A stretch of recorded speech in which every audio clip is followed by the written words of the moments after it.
The administrative separation papers for Chief Warrant Officer Elena Vance were signed on a rain-slicked Tuesday morning in October while she was sitting in a windowless room at Fort Liberty, North Carolina, meticulously disassembling a faulty microwave oven she'd found in the trash. It was 10 minutes past 8. The air was thick with the scent of ozone and floor wax, and Major Sela's Thorne was 3 doors down, ending her career because she had a habit of seeing ghosts in the machinery that no one else was willing to admit were there. To Thorne, Elena Vance was a liability, a woman whose aggressive investigative posture, his words in the formal reprimand, threatened the orderly flow of the 28th EOD Company. To the men who had actually served under her in the dust-choked alleys of Kandahar, she was something else entirely, but their opinions didn't fit into the neat, numbered boxes of a DA Form 4187. Elena didn't look up when the door to the small break room opened. She didn't need to. She knew the cadence of Sergeant Miller's gait, the slight drag of his left boot from a piece of shrapnel he'd taken in Cunnar 3 years back.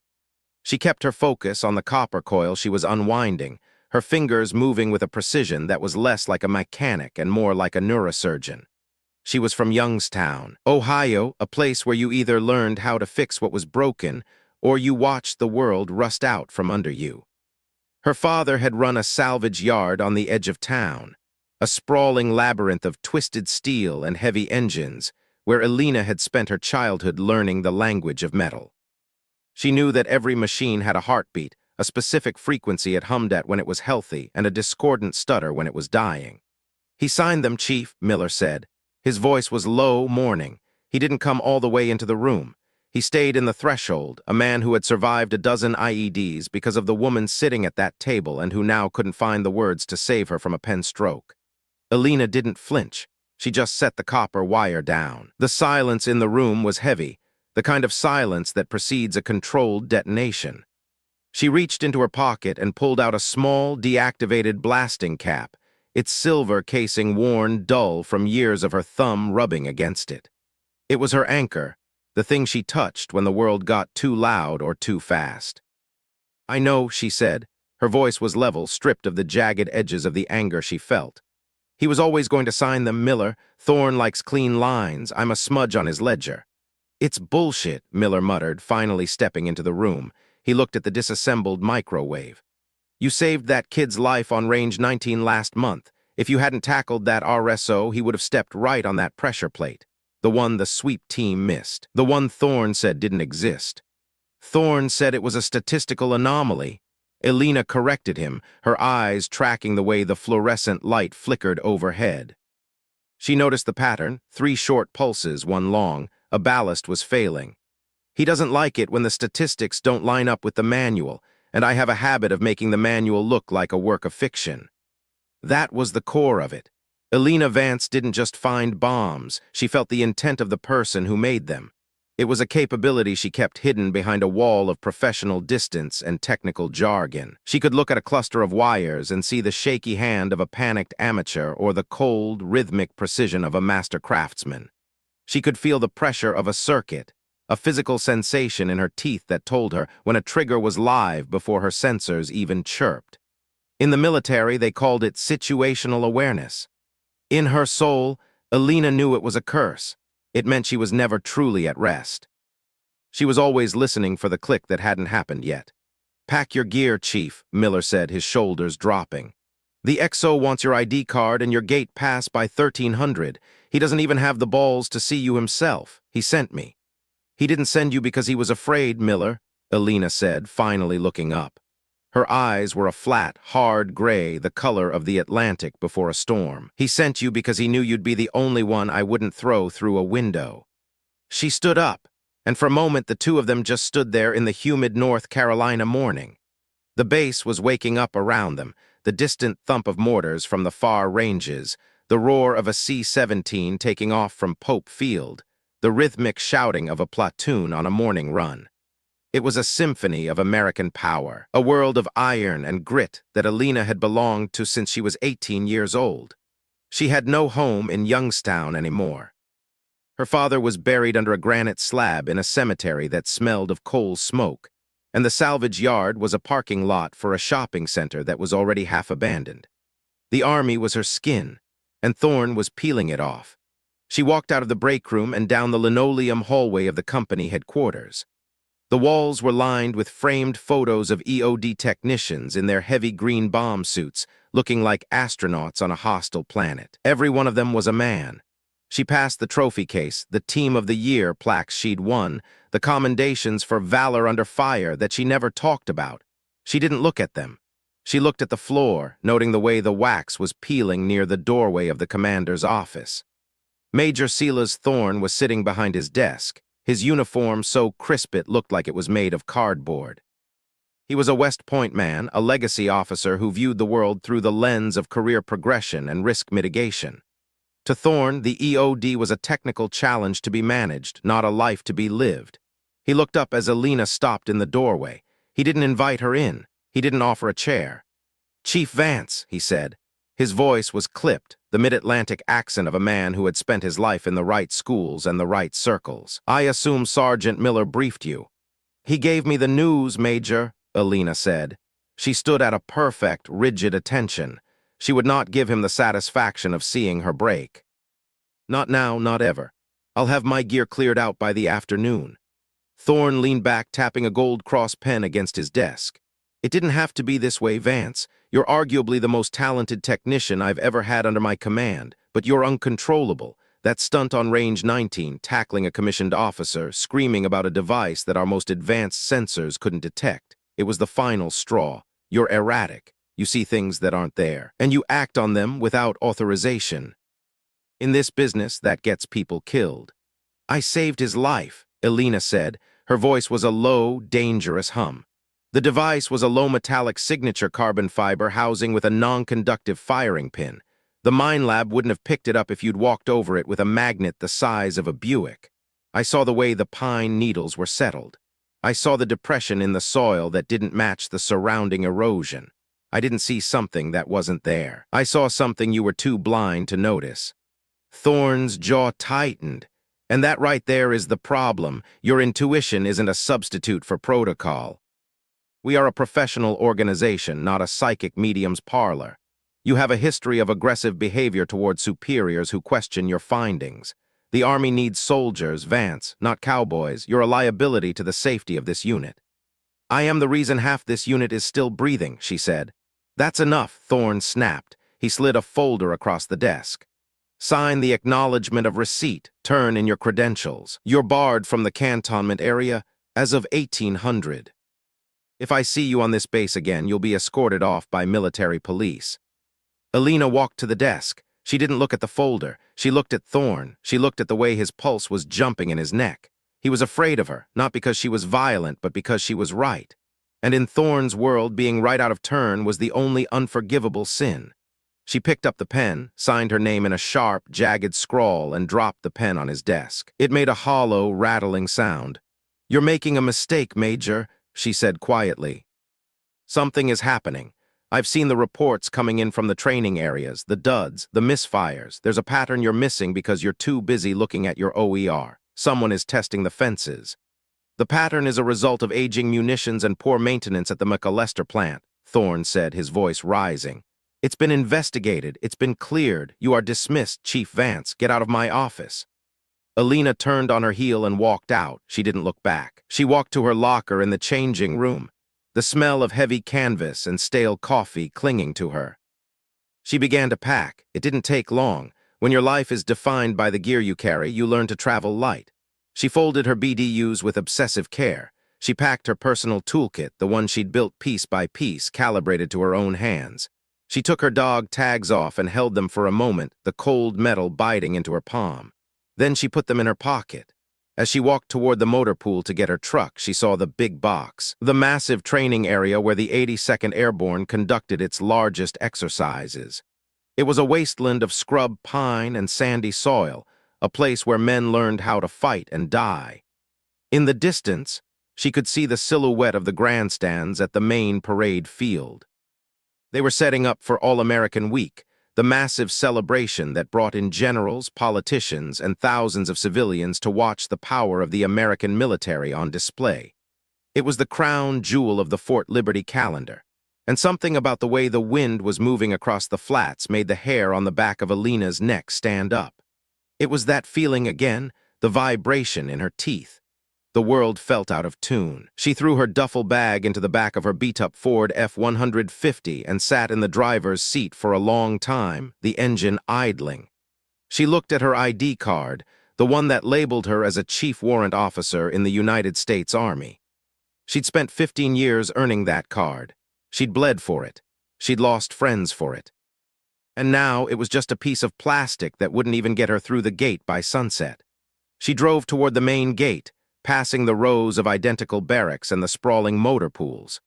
She saw the soldiers, the kids, mostly 19 and 20 years old, laughing as they walked toward the PX, their futures as bright and certain as the North Carolina sun. They had no idea how fragile the world was. They didn't know that the only thing standing between them and a column of fire was a handful of people who knew how to listen to the silence. At the gate, the MP took her card. He was a young specialist, his uniform a little too big for his frame. He swiped the card and the computer gave a sharp, high-pitched chirp. The specialist looked at the screen, then back at Elena, his expression changing from boredom to a confused kind of pity. "Ma'am," he said, his voice hesitant. "This card, it's showing as revoked, effective immediately." "I know, specialist," Elena said. She didn't look at him. She looked at the road ahead, stretching out toward Fayetteville and the world beyond the wire. "Keep it. I won't be needing it." "I'm sorry, Chief," the kid said. He handed her a temporary civilian pass that would let her get to her off-base housing and nothing else. "I've heard about you. My cousin was with the 10th Mountain in the Valley, said you were a legend. Legends are just people who survived long enough for the stories to get exaggerated," Elena said. "Have a good watch, specialist." She drove out of the gate and didn't look in the rearview mirror. Her apartment was a small, one-bedroom unit in a complex that was mostly populated by young officers and their families. It was sterile, devoid of the personal touches that made a place a home. There were no photos on the walls, no mementos from her travels, just a stack of technical manuals on the coffee table and a workbench in the corner where she spent her nights tinkering with circuit boards. She sat on her bed and stared at the wall. The silence was deafening. For the first time in her adult life, she had no mission, no orders.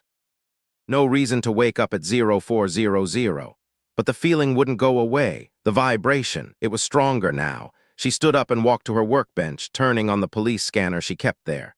It was a habit she couldn't break, listening to the heartbeat of the city. Usually it was a low-level hum of domestic disputes, traffic accidents, and the occasional petty theft. But as the sun began to set, the chatter changed.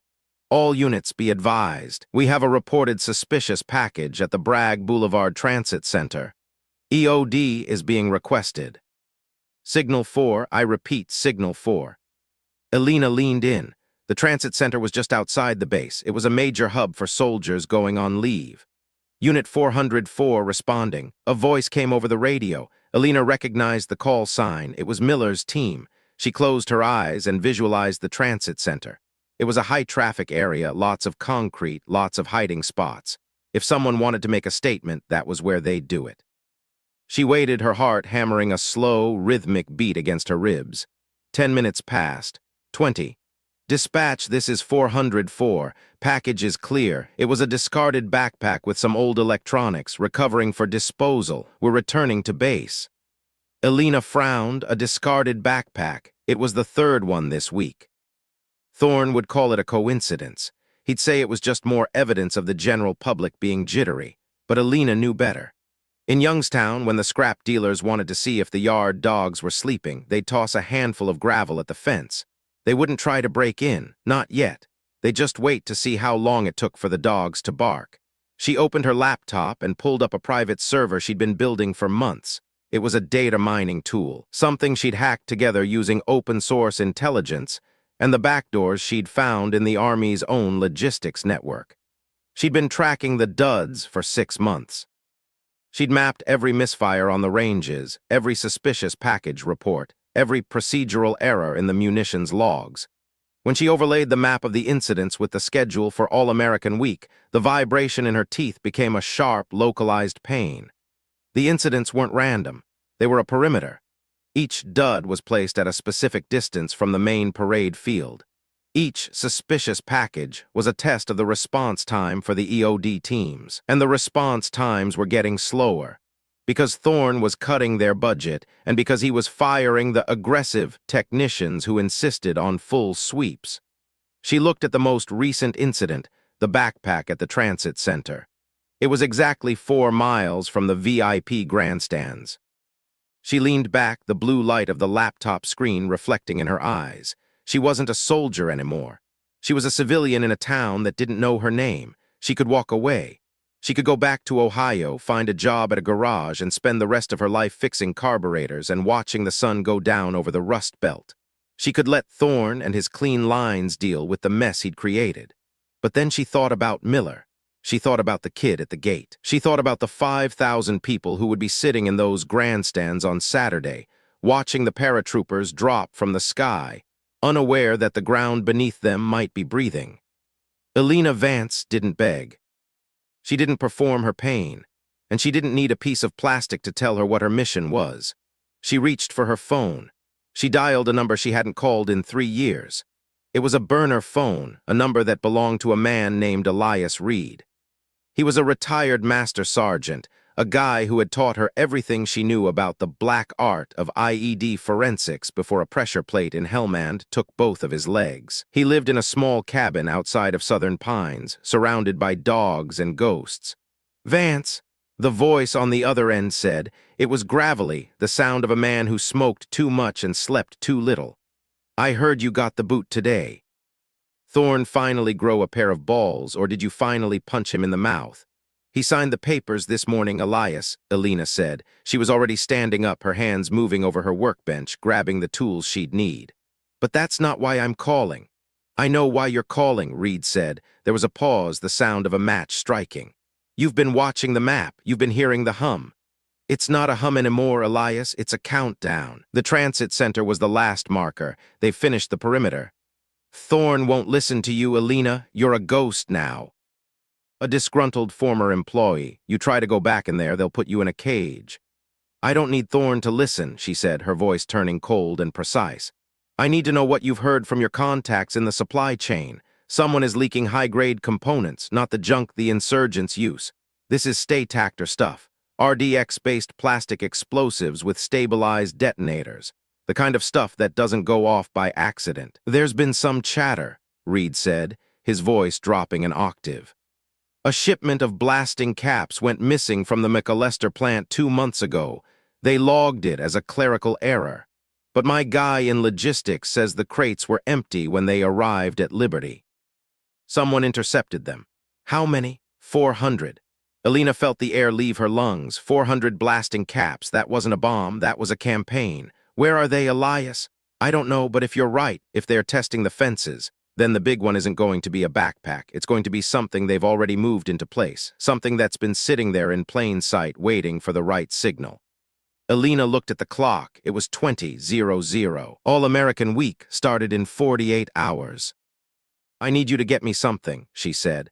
"Anything," Reed replied. "I need the architectural blueprints for the VIP grandstands at the parade field, the ones that were renovated last year, and I need the maintenance logs for the HVAC system that was installed." "Vance, that's classified. If I pull those, they'll track it back to me in an hour." "Then don't pull them," she said. "Steal them. You still have your old access codes for the DPW server." "They should have revoked them, but you know the Army. They're great at firing people, but they're shit at paperwork. Get them to me, Elias." "I'm going to the range."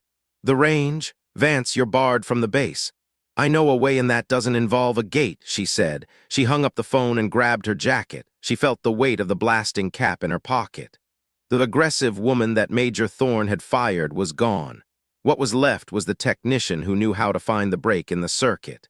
She drove out of her apartment complex, heading away from the city and toward the dark, pine-shadowed outskirts of the military reservation. There was a fire break near the southern edge of the base, a sandy track used by hunters and the occasional bored teenager. It was outside the main perimeter, a place where the wire was old and the patrols were infrequent. She parked the truck 3 miles away, hiding it in a thicket of scrub oak. She checked her gear one last time. A pair of wire cutters, a multimeter, a high-intensity flashlight with a red lens, and a small handheld frequency scanner she'd built herself. It was designed to pick up the low-power heartbeat of electronic timers. The walk was long and silent. The North Carolina woods were alive with the sound of cicadas and the distant, rhythmic thud of artillery. Elena moved with the practiced stealth of a woman who had spent half her life in the shadows. She reached the fence, a rusted chain-link barrier that looked more like a suggestion than a deterrent. She found the spot she was looking for, a gap where the sand had washed out from under the wire. She slid through, the cold metal scratching against her back. She was back on the base. The box was different at night. It was a graveyard of old targets, burnt-out tanks, shattered bunkers, and the twisted remains of simulated villages. Elena moved through the shadows, her eyes scanning the ground. She wasn't looking for an enemy soldier. She was looking for a signature. She reached range 19, the place where she'd tackled the RSO. The crater from the statistical anomaly was still there, a jagged black scar in the earth. She knelt beside it, her fingers brushing the soil. She pulled out her frequency scanner and turned it on. The screen stayed dark, no signal. She stood up and looked toward the distant lights of the main base. The grandstands were 5 miles away, a glowing island in the darkness. She started walking. As she moved, she began to notice things, small things, a broken branch that didn't match the wind patterns. A patch of sand that was slightly more compact than the surrounding area. She didn't stop. She didn't dig. She just marked the coordinates in her mind. She reached the edge of the parade field at 0300. The grandstands were massive, a steel and wood structure that could hold 5,000 people. They looked like a skeleton in the moonlight. Elena stayed in the tree line, her heart rate steady, her mind clear. She pulled out the scanner again. This time, the screen didn't stay dark. A faint, rhythmic pulse appeared on the display. It was a low-frequency signal, so weak it would be invisible to anything but a dedicated receiver. It was a wake-up signal, a heartbeat. Elena felt the vibration in her teeth. It was coming from the grandstands. She moved closer, staying low to the ground. She reached the base of the structure, the smell of fresh lumber and industrial paint hitting her. She crawled into the crawlspace beneath the seats, the darkness swallowing her whole. The signal on the scanner grew stronger. She followed it, her hands moving over the steel supports. She was looking for something that didn't belong, a wire that was too new, a box that wasn't on the blueprints. She found it near the central support column, directly beneath where the VIPs, the generals, the senators, the families would be sitting. It was a small, gray box, no bigger than a brick. It was tucked behind a structural junction, held in place by industrial-strength magnets. It was a masterful piece of work. It was painted to match the steel, and the wires were routed through the existing electrical conduit. Elena's hand hovered over it. She could feel the heat coming off the casing. It wasn't a bomb, not yet. She pulled a small mirror from her pocket and angled it behind the box. She saw the detonator, a high-grade blasting cap, one of the missing 400. It was wired to a receiver and a secondary timer, but there was no explosive. Her breath hitched. She looked closer. The wires didn't lead to a charge. They led back into the main structural column. She followed the conduit with her eyes. The column was hollow, and it was filled with something. She reached out and touched the steel. It was cold. But when she pressed her ear against it, she didn't hear the silence of dead metal. She heard a faint, high-pitched whine, the sound of a charging capacitor. The entire grandstand wasn't just a place to sit. It was the housing for a massive, multi-stage device. The duds on the ranges hadn't been tests of the EOD response times. They'd been the diversion. While Thorne was focused on the aggressive technician and the statistical anomalies, someone had been building a masterpiece right under his nose. Elena pulled her phone out, her fingers trembling slightly. She had to call Miller. She had to call Thorne. She had to tell them. But as she looked at the signal on her scanner, she realized something that made her blood turn to ice. The heartbeat wasn't a countdown. It was a trigger, and it was already active. She looked at the gray box again. There was a small red LED on the side that she hadn't noticed before. It was blinking. One short pulse, 3 long, the same pattern as the failing ballast in the break room. The message wasn't for the EOD team. It was for her. "Vance," a voice whispered from the darkness behind her. She spun around, her flashlight clicking on. The beam cut through the shadows and landed on a man standing 5 feet away. He was wearing an army utility uniform, but there were no rank insignia, no name tapes. His face was obscured by a tactical mask. "You always were the best of us, Elena," the man said. His voice was familiar, distorted but familiar. "Thorne was an idiot to let you go, but I knew you'd come. I knew you wouldn't be able to stay away from the hum." "Who are you?" Elena asked, her voice steady even as her mind raced through the possibilities. "I'm the one who realized that the only way to fix a broken system is to tear it down and start over," the man said. He held up a small, handheld remote.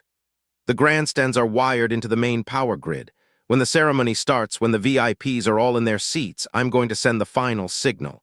The capacitors will discharge, the RDX will ignite, and the 82nd Airborne will have a very bad day." "You won't get away with this," Elena said. She was measuring the distance between them. 5 feet. She had the wire cutters in her hand. "I don't need to get away," the man said. "I just need to be right. Just like you, Elena, we're both the same. We both see the ghosts. I just decided to stop being afraid of them." He stepped back into the shadows, and before Elena could move, a flashbang grenade rolled between them. The world exploded in white light and a deafening roar. Elena was thrown back against the structural column, the air knocked out of her lungs. Her vision swam, and her ears rang with a high-pitched scream. She tried to stand, but her legs felt like water. When her vision finally cleared, the man was gone. She was alone in the darkness beneath the grandstands.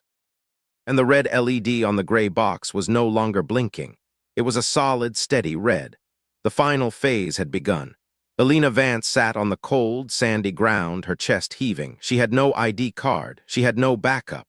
She was a civilian who had broken onto a military base, and she was standing next to a device that could kill thousands of people.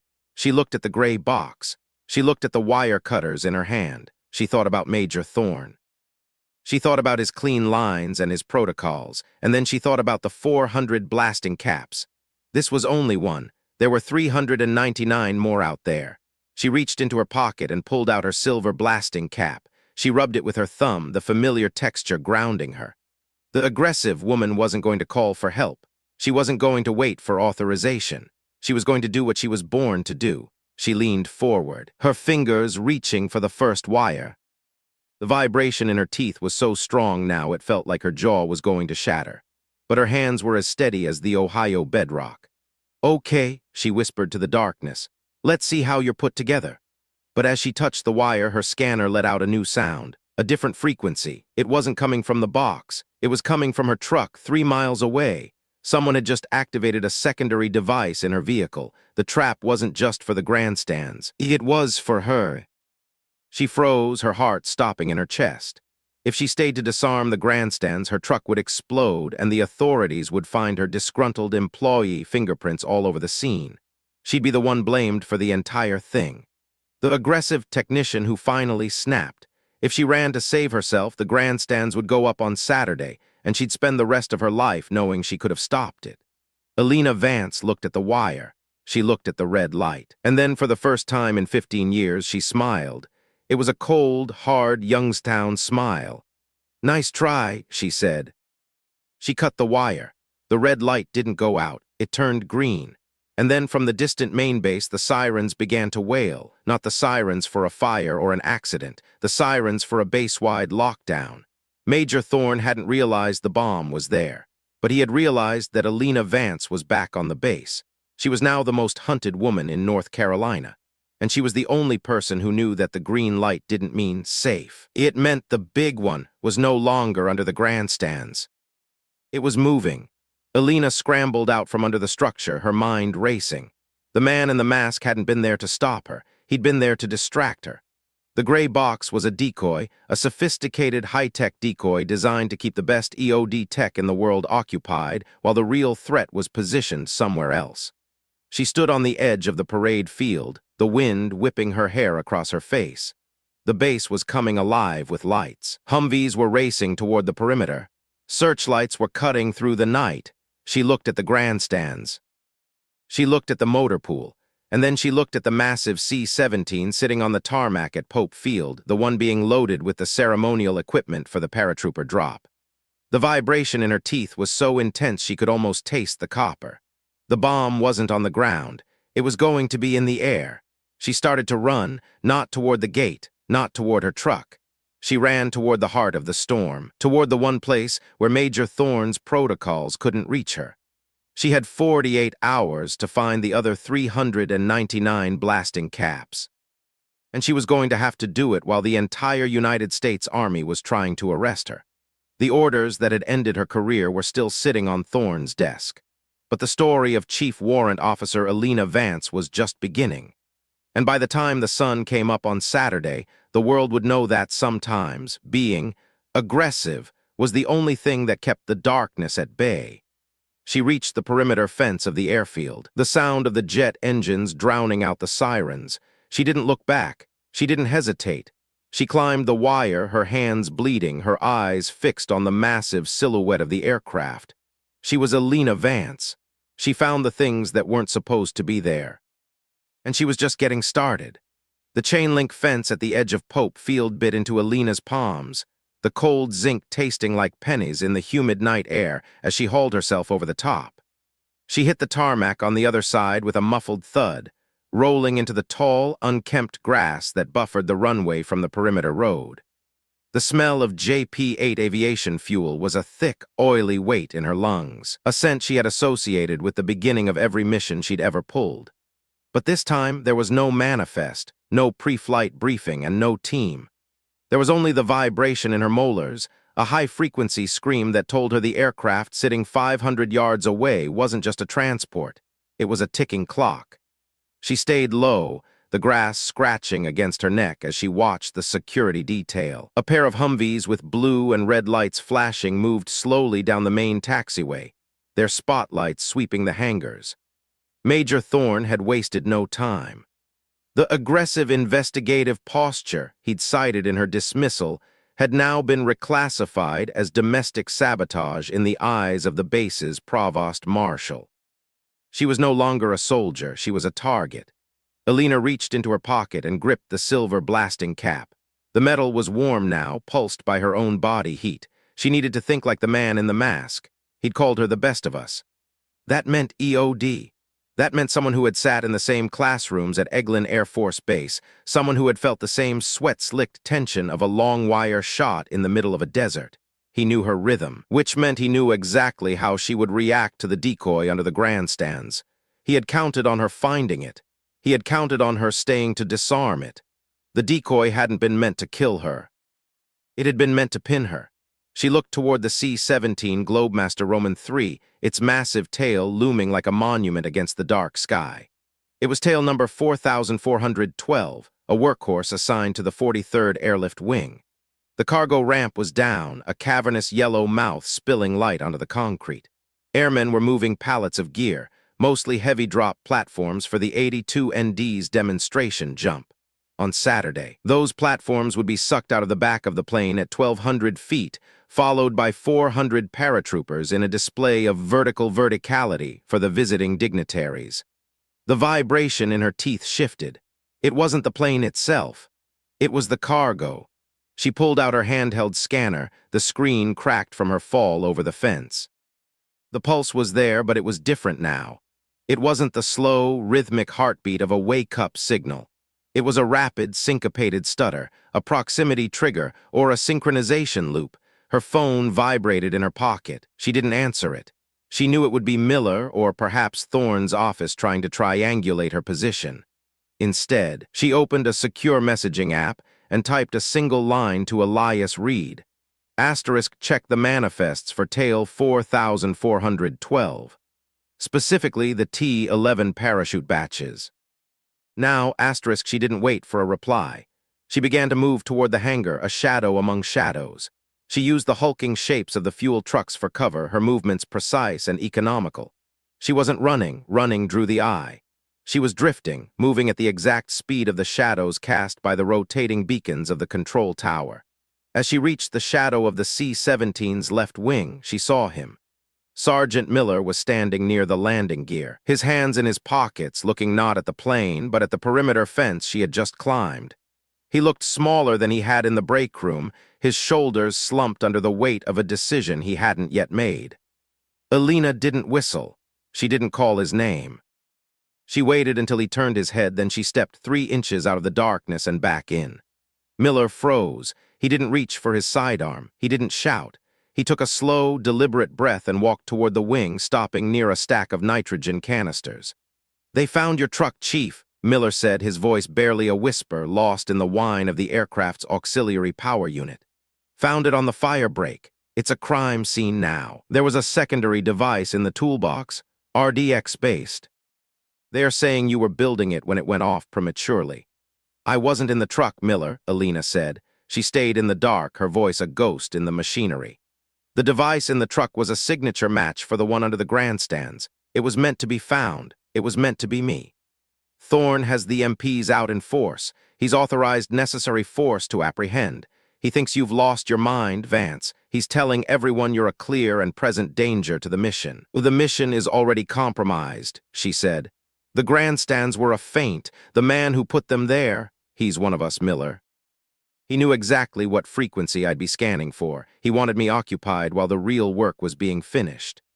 Miller leaned against the nitrogen tank, his eyes scanning the flight line for his own patrols. "What real work? It's a jump, Chief. It's a show for the politicians." "The 400 blasting caps," Elena said. "They aren't in a bomb. They are the bomb. Tell me, Miller, what happens to a T-11 parachute if the deployment bag doesn't just slide off? What happens if a small, localized charge, no bigger than a pencil eraser, seals the riser loops at the exact moment of deployment?" Miller's face went pale. He was an EOD tech, but he was also airborne qualified. He knew the physics of a jump. He knew that at 1,200 feet, a paratrooper had exactly 6 seconds to deal with a malfunction before the ground became a terminal reality. "The chutes wouldn't open," Miller whispered.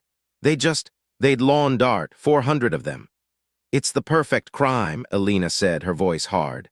"No massive explosion, no obvious sabotage, just a tragic equipment failure at a high-profile event. The Army would blame the manufacturer, or the riggers, or the maintenance cycles. And the man who did it, he'd be long gone, watching the fallout from a distance." "How do you know it's the chutes?" "Because the signal isn't coming from the plane's avionics. It's coming from the cargo bay, from the bins where the chutes are staged. I can feel it, Miller. It's like 1,000 tiny hearts beating out of time." "I can't let you on this plane, Vance," Miller said, his voice cracking. "If I let you on and you're wrong, I'm an accessory. If I let you on and you're right, we're both going to Leavenworth for breaking every protocol in the book." "You remember Cunnar?" Elena asked. The question was a scalpel. "The valley where the 3rd platoon got pinned down by the pressure plates? You were the one on the radio, Miller. You were the one telling me the sweep team said the path was clear. And I told you it wasn't. I told you I could hear the ground screaming." Miller didn't answer. He remembered. He remembered the heat of the sun, the smell of cordite, and the way Elena had walked into a field of certain death with nothing but a pair of pliers and a look of absolute, terrifying calm. He remembered how she'd pulled 3 separate anti-personnel mines out of the dirt that the advanced sensors had missed. "I trusted you then," Miller said. "Then trust me now. I don't need you to help me. I just need you to look the other way for 10 minutes. Miller looked at the C-17. He looked at the airmen loading the final pallets. He looked at his watch. "The flight crew is doing their pre-check. They'll be taxiing in 20. The riggers are in Hangar 4 doing the final manifest checks. If you're going to do something, you do it now. I'll go over to the fuel truck and start a paperwork dispute with the driver. It'll buy you the ramp." "Miller," Elena said. "Don't," he replied, turning away. "Just don't get shot." "I'm too old to carry your casket, Chief." Miller walked toward the fuel truck, his gait regaining that familiar shrapnel-induced drag. Elena waited until he was engaged with the driver, then she slipped out from under the wing. She didn't use the ramp. She used the external ladder near the forward jump door, a narrow, vertical climb that required her to wedge her boots into the recessed steps. She reached the top and pulled herself into the troop deck. The interior of the C-17 was a cathedral of dull gray aluminum and red nylon webbing. It smelled of hydraulic fluid and the sweat of the men who had been working in the North Carolina heat.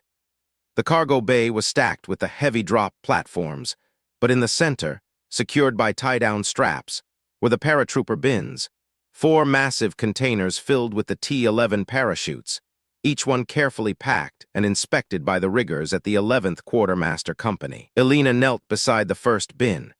She pulled out her multimeter, her fingers moving with the reflexive speed of a woman who had performed this action 10,000 times. She wasn't looking for a bomb. She was looking for a modification. She reached into the first bin and pulled out a deployment bag. It looked normal. The heavy canvas was stiff, the stenciled numbers clear. But when she ran her fingers along the seam, the heartbeat check, she felt it. A small, hard lump the size of a marble, sewn directly into the webbing of the riser attachment point. She pulled a small seam ripper from her kit and made a tiny, surgical incision. Inside the webbing was a custom-built receiver, no larger than a hearing aid battery, connected to a micro-blasting cap. It was a masterpiece of miniaturization. It was designed to trigger via a high-frequency burst, the kind of signal that would be generated by the plane's own radio altimeter when it reached a specific height. She checked the next chute. The same. The third. The same. 400 chutes. 400 deaths. The vibration in her teeth was a roar now. She felt the plane shudder as the 4 massive engines began their startup sequence. The floor beneath her boots vibrated with the power of 60,000 pounds of thrust. They were moving. She had to get the receivers out, or she had to kill the signal. She stood up and looked toward the front of the cargo bay, toward the avionics rack. If she could find the source of the wake-up signal, she could disable the entire system. But the man in the mask would have hidden it. He wouldn't have put the transmitter in plain sight. Suddenly, the cargo ramp began to groan as it closed, the yellow light of the hangar disappearing into a thin, horizontal sliver before the seals locked tight. The interior light switched to a dim, tactical red. Elena was trapped. She moved toward the avionics rack, her flashlight beam cutting through the gloom. She was looking for an anomaly, a piece of hardware that didn't have a Boeing part number. She found it tucked behind the cooling fan for the GPS repeater.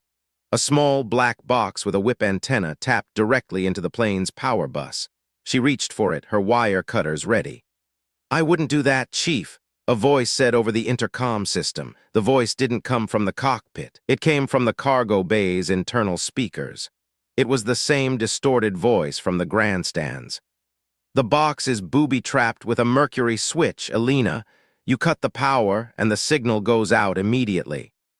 All 400 of them, right here, right now, were still on the taxiway. The explosion wouldn't just take out the chutes. It would ignite the 20,000 pounds of fuel in the wing tanks. You'd take out half the flight line. Elena froze, her hand 2 inches from the black box. She looked around the empty cargo bay, her eyes searching for a camera. "Who are you?" "I told you. I'm the one who's tired of the lies." Thorne, the generals, the politicians, they treat us like expendable components in their career machines. They don't care about the hum. They don't care about the cost. They just want the show to go on. "You're going to kill 400 kids to make a point?" Elena's voice was a low, dangerous growl. "I'm going to show the world how fragile the machine really is, and I'm going to let you be the one who witnesses it. You're the only one who can appreciate the craftsmanship. Elena, you're the only one who truly understands the language of the metal." The plane began to turn, the centrifugal force pulling Elena toward the starboard side. They were lining up for takeoff. "You're not EOD," Elena said, her mind working through the logic of the device. "You're a rigger. Or you're the one who packed these. That's why the signatures were so clean. You didn't just build the bombs, you built the delivery system." "Does it matter?" the voice asked. "In 10 minutes, this plane will be at 10,000 feet. The signal will be live, and you'll be the only person who knows why." The intercom clicked off. Elena felt the plane accelerate. The raw power of the 4 turbines pushed her back against the paratrooper bins. The C-17 was a beast of a machine, designed to carry tanks and troops into the heart of a conflict. Now it was a coffin. She had to make a decision. She could try to disarm the transmitter, but the mercury switch was a dead-man trigger. If she failed, the plane exploded on the runway. If she did nothing, 400 men died tomorrow morning. She looked at the paratrooper bins. She looked at the T-11 chutes, then she saw it. The one thing the man in the mask had overlooked. The paratrooper bins weren't just containers. They were part of the heavy drop system. They were rigged to be extracted by a parachute of their own. Elena scrambled toward the rear of the cargo bay. She found the manual release for the cargo ramp. It was a heavy, red-painted lever protected by a safety wire. If she pulled it now, while the plane was at full throttle on the takeoff roll, the sudden change in cabin pressure would be catastrophic. The plane would likely crash, but if she waited until they were airborne. She reached for her phone again. This time, she didn't message Elias. She called Major Thorne's direct line. It rang once, twice. "Vance." Thorne's voice was tight, filled with a mixture of anger and a growing, dawning fear. "Where are you? The MPs found the device in your truck. They're calling it an IED. You need to turn yourself in before this gets worse." "Listen to me, Major," Elena said, her voice cutting through his panic like a knife. "I am on tail 4412. I am in the cargo bay. There are 400 modified blasting caps sewn into the T-11 chutes. They are slaved to a transmitter behind the GPS rack. It's a mercury switch trigger. You cannot abort the takeoff. If this plane stops or turns back to the hangar, the transmitter will detect the shift in orientation and detonate." There was a long silence on the other end of the line. Elena could hear the sound of Thorne's breathing, the sound of a man whose clean lines were finally, irrevocably blurring. "Vance, that's impossible. The riggers were compromised. Thorne, stop thinking about the protocol and start thinking about the physics. The man who did this is listening to me right now through the internal comms. He's one of your vetted professionals. He's been building this under your nose for months while you were busy writing me up for aggressive posture. What do you want me to do?" Thorne's voice was different now. The mid-Atlantic accent was gone, replaced by the raw, jagged edge of a man who realized he was standing on the edge of a cliff. "I need you to clear the airspace. Tell the tower that 4412 has a technical emergency. They need to climb to 15,000 feet and head toward the drop zone over the Atlantic. Not the parade field, the water." "Vance, I can't just—" "Do it, Thorne, or you're going to be the man who oversaw the single largest loss of life in the history of this base. You want your OER to look good. Save 400 lives. Now." She hung up. The plane tilted back. The nose gear left the ground. Elena was slammed against the rear pressure bulkhead as the C-17 clawed its way into the night sky. The roar of the engines was deafening, a physical force that vibrated through her teeth, her bones, her soul. She waited. 1 minute, 2. The plane leveled off. The vibration changed. They were climbing. She crawled back toward the paratrooper bins. She needed to rig the extraction. She found a coil of Type Roman 3 paracord and began to lash the 4 bins together. Her hands were moving with a dark, rhythmic competence. She wasn't thinking about the man in the mask. She wasn't thinking about the MPs. She was thinking about the 400 men who would be waking up in 4 hours, putting on their boots, and trusting their lives to a piece of silk. She finished the lashings and hooked the primary extraction line to the heavy drop release mechanism. It was a jury-rigged solution, a cowboy fix that would have made Thorne lose his mind. But it was the only way. "You're going to dump the cargo," the voice came over the intercom again. This time there was no mockery, there was only a cold, clinical curiosity. "You're going to drop $4 million worth of equipment into the ocean." "I'm dropping your masterpiece into the abyss," Elena said. She was standing at the manual ramp release, her hand on the lever. "You want to show the world how fragile the machine is? Fine, but you're not going to do it with their lives. They won't thank you, Elena. They'll still call you a criminal. They'll still hunt you down. You're destroying the evidence. Without those chutes, it's just your word against the system." "I don't need their thanks," Elena said. "I know what I am, and I know what you are." She pulled the lever. The sound was like the world splitting open. The rear ramp didn't just open, it was ripped downward by the massive pressure differential. The air was sucked out of the cargo bay in a violent, freezing howl. Elena had lashed herself to a structural rib, the paracord biting into her waist as she was nearly pulled out into the void. The paratrooper bins groaned. The tie-down straps snapped like guitar strings. The 4-ton mass of containers slid across the deck, guided by the extraction line she'd rigged. For a second they hung on the edge of the ramp, silhouetted against the moonlit clouds 5 miles below. Then they were gone. The plane bucked as the weight shifted, the pilots struggling to maintain trim. Elena pulled herself up, her lungs burning in the thin, oxygen-poor air. She reached for the ramp control, fighting the wind to close the maw. Slowly, painfully, the hydraulic rams forced the ramp back into place. The silence that followed was heavy, broken only by the hum of the engines and the frantic thumping of her own heart. She slumped against the bulkhead, her hands shaking. She looked at the avionics rack. The black box was still there, its red LED glowing steadily, but its heartbeat was gone. The receivers were 2 miles down in the Atlantic. She pulled her phone out. There was a message from Elias Reed. Asterisk manifest check complete. The riggers for the T-11 batch were headed by a civilian contractor named Marcus Thorne, Silas Thorne's younger brother. He was discharged from the Army 3 years ago for psychological instability. Elena, get out of there. The shipment wasn't just chutes. It was the entire ceremonial munitions supply. Asterisk Elena's heart stopped. She looked at the floor of the cargo bay. Beneath the paratrooper bins, there had been another layer of cargo, small wooden crates marked with the seal of the Department of Defense. She crawled toward them. She pried the lid off the nearest one with her multimeter. It wasn't empty. It was filled with M67 fragmentation grenades, thousands of them. And each one had been modified. The big one wasn't a single bomb, it was a rain of steel, and Marcus Thorne wasn't just trying to kill the paratroopers. He was trying to turn the All-American Week demonstration into a massacre of the 5,000 people in the grandstands. The chutes were the distraction. The grandstands were the secondary target. The real weapon was still on the plane. She looked at the crates. She looked at the flight line they were approaching. They weren't heading for the ocean. The pilots were circling back toward Fort Liberty. Thorne hadn't cleared the airspace. He had ordered the plane to land, and the man in the mask, Marcus Thorne, wasn't on the ground. He was in the cockpit. Elena stood up, the vibration in her teeth turning into a physical pain that radiated through her skull. She didn't have her tools. She didn't have her team. She had a pair of wire cutters and a silver blasting cap. She moved toward the cockpit door. She didn't knock. She didn't wait. She used the emergency override, a code she'd learned from a flight engineer in Bagram. The door hissed open. The cockpit was bathed in the red glow of the instrument panel. The pilot and co-pilot were slumped in their seats, their headsets dangling. Standing between them was the man in the mask. He was holding a suppressed pistol, and his hand was steady. "I told you, Elena," Marcus Thorne said, his voice no longer distorted by the intercom.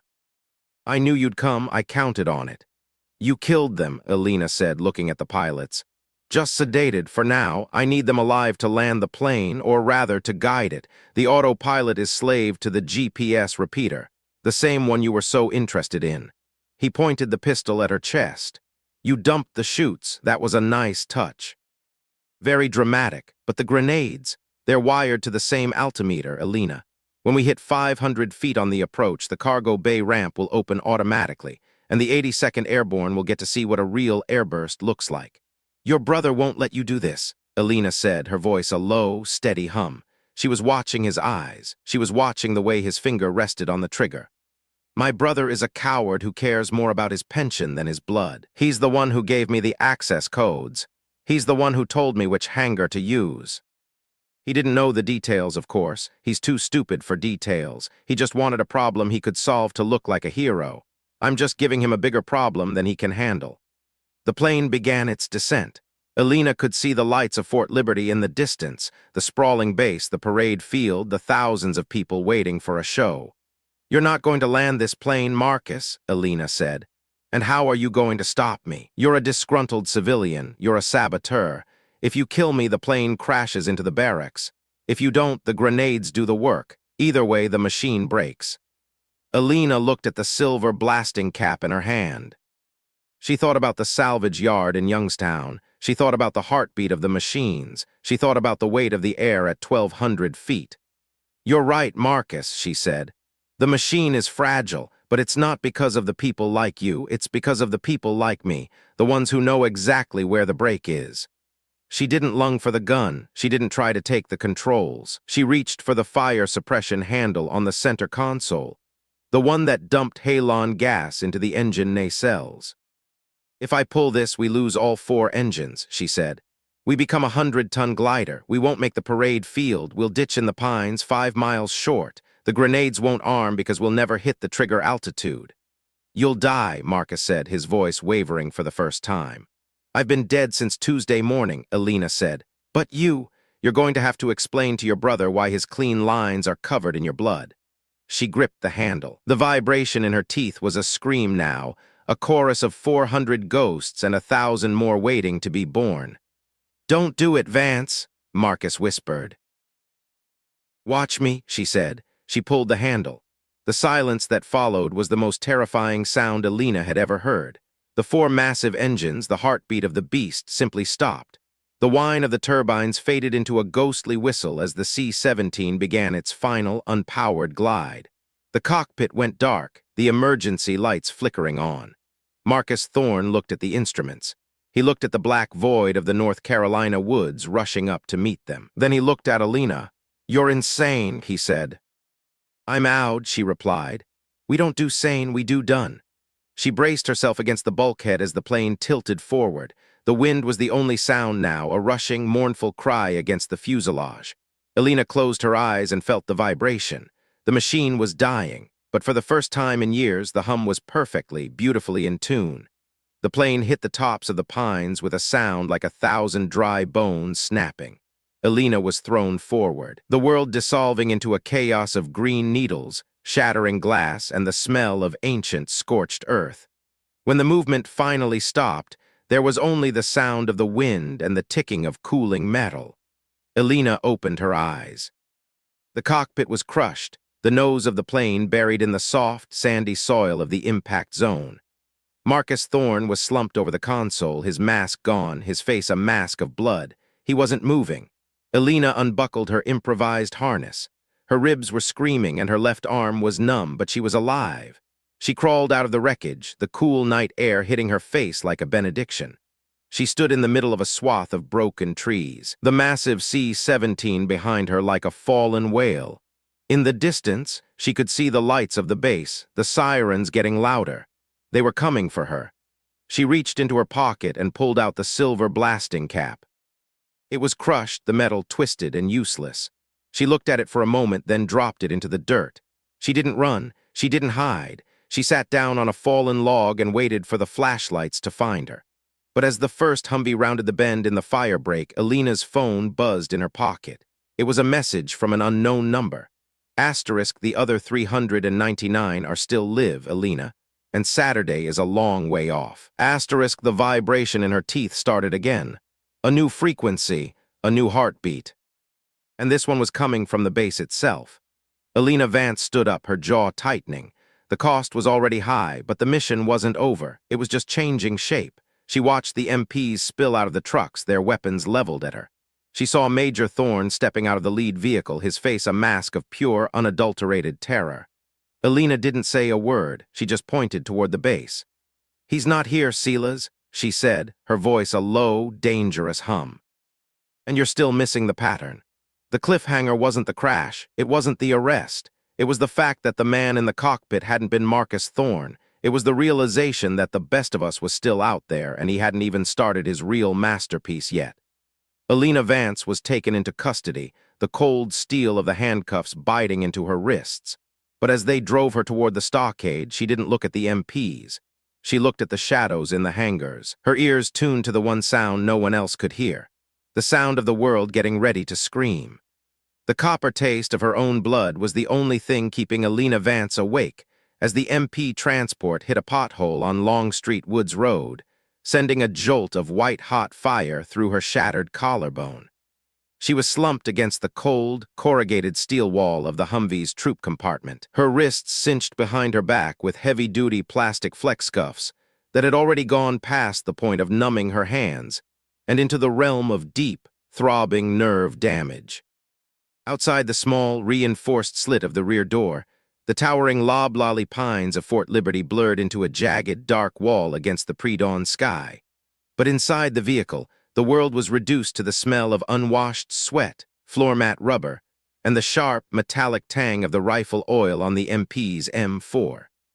The corporal sitting across from her, a kid named Holloway who couldn't have been more than 21, wouldn't look her in the eye. He kept his gaze fixed on the floor between his combat boots, his knuckles white as he gripped the handrail. He knew who she was. Everyone on base knew the ghost of EOD, the woman who had walked into a minefield in Kunar and walked out with more scrap metal than the Taliban had used to build it. But now, after the C-17 lay in splintered ruins 3 miles back, she wasn't a legend. She was a traitor who had sabotaged a multi-million-dollar aircraft and nearly killed the younger brother of a rising star major. Elena didn't care about the optics. She didn't care about the court-martial that was already being drafted in the Judge Advocate General's office. She cared about the hum. It was a low-frequency vibration, a rhythmic stutter that pulsed against her molars, distinct from the roar of the Humvee's engine or the rattle of the suspension. It was the same signal she'd felt in the cargo bay, but it wasn't coming from the crash site. It was coming from the north, from the direction of Womack Army Medical Center. "Holloway," she said, her voice a dry rasp that felt like swallowing glass. The corporal flinched but didn't look up. "Don't talk to me, Chief. I have orders." "The frequency," Elena said, ignoring the pain in her shoulder as she leaned forward, her eyes narrowing in the dim tactical light. "You have a digital watch. Check the face." "Is it flickering? Is the LCD ghosting?" Holloway instinctively glanced at his wrist. The Casio G-Shock was there, its rugged black face supposed to be a pillar of reliability. For a second he stared at it, his brow furrowing. The seconds weren't counting. The numbers were vibrating, a frantic digital seizure that made the display look like a smear of gray ink. "It's just—" "The battery's low," Holloway muttered, though the tremor in his voice betrayed him. "It's not the battery," Elena said. She closed her eyes, letting the hum fill her mind. To anyone else, it was just background noise, the invisible clutter of a modern military base. To her, it was a map. Her hidden capability wasn't just a knack for mechanics, it was a form of electromagnetic synesthesia. She could feel the shape of a signal before she ever saw the transmitter. She could hear the architecture of a circuit board, and right now the architecture she was hearing was massive. It was a network. "The grenades," she whispered, the realization hitting her like a physical blow. The ones on the plane were just the trigger. Marcus wasn't the master. He was the relay. Silas didn't want the plane to crash. He wanted it to land. He wanted those grenades inside the perimeter. "Major Thorne is at the medical center with his brother," Holloway said, finally meeting her eyes. There was pity there, the kind you give to a wounded animal before you put it down. "He's watching over the flight crew you tried to kill, Vance. Just stop. You're making it worse." Elena didn't answer. She didn't have time for arguments. She felt the vibration shift, a sudden sharp spike in the frequency. The wake-up call. The system was priming. She moved. She didn't beg for the cuffs to be loosened. She didn't ask for a lawyer. She threw her weight to the left, slamming her good shoulder into the side of the Humvee as they rounded a curve toward the medical center's back gate. The vehicle swerved, and Holloway reached out to steady himself. In that split second of diverted attention, Elena brought her legs up, hooking her boots behind the corporal's neck and yanking him forward. His head hit the steel frame of the seat with a hollow asterisk thwack asterisk. He didn't go out, but he was dazed, his hands fumbling for his sidearm. Elena didn't want the gun. She pivoted on her tailbone, her back against the wall, and used the leverage of her legs to kick the rear door's locking handle. It was a heavy, mechanical latch, designed to stay closed during a rollover, but Elena knew the exact point of failure, the sheer pin that held the interior handle to the exterior lock. She'd spent 3 years at the motor pool at Fort Bliss learning how to break things that were built to be unbreakable. She kicked the handle once, twice, the force of the impact radiating through her bound arms. On the third hit, the pin snapped. The door swung open with a violent groan of wind, the darkness of the North Carolina night rushing in. "Chief, stop!" Holloway yelled, his hand finally closing on the grip of his M17. Elena didn't look back. She rolled out of the moving vehicle, her body hitting the gravel shoulder of the road. The world became a blur of impact and pain. She hit the ground with her hip, the gravel tearing through her flight suit and into her skin. She tumbled through the weeds, her bound wrists preventing her from breaking her fall until she slammed into the base of a drainage culvert. The air was driven from her lungs. For a long, terrifying minute, there was only the sound of her own gasping breath and the distant screech of the Humvee's brakes. Her collarbone felt like it had been pulverized, and her left ear was ringing with a high, metallic whine. But the hum was louder.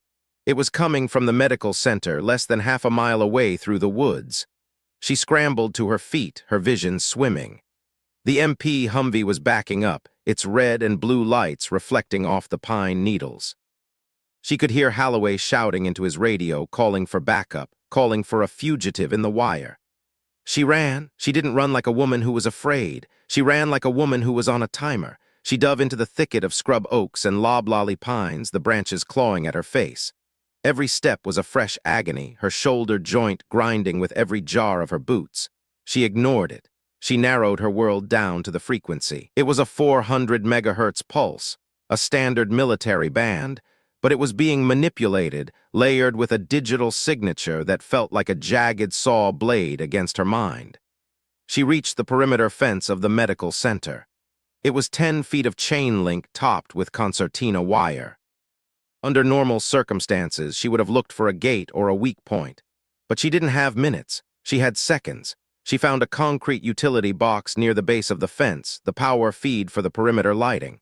She knelt beside it, her hands still bound behind her back. She fumbled blindly, her fingers feeling for the heavy-duty padlock. She couldn't see it, but she could hear it.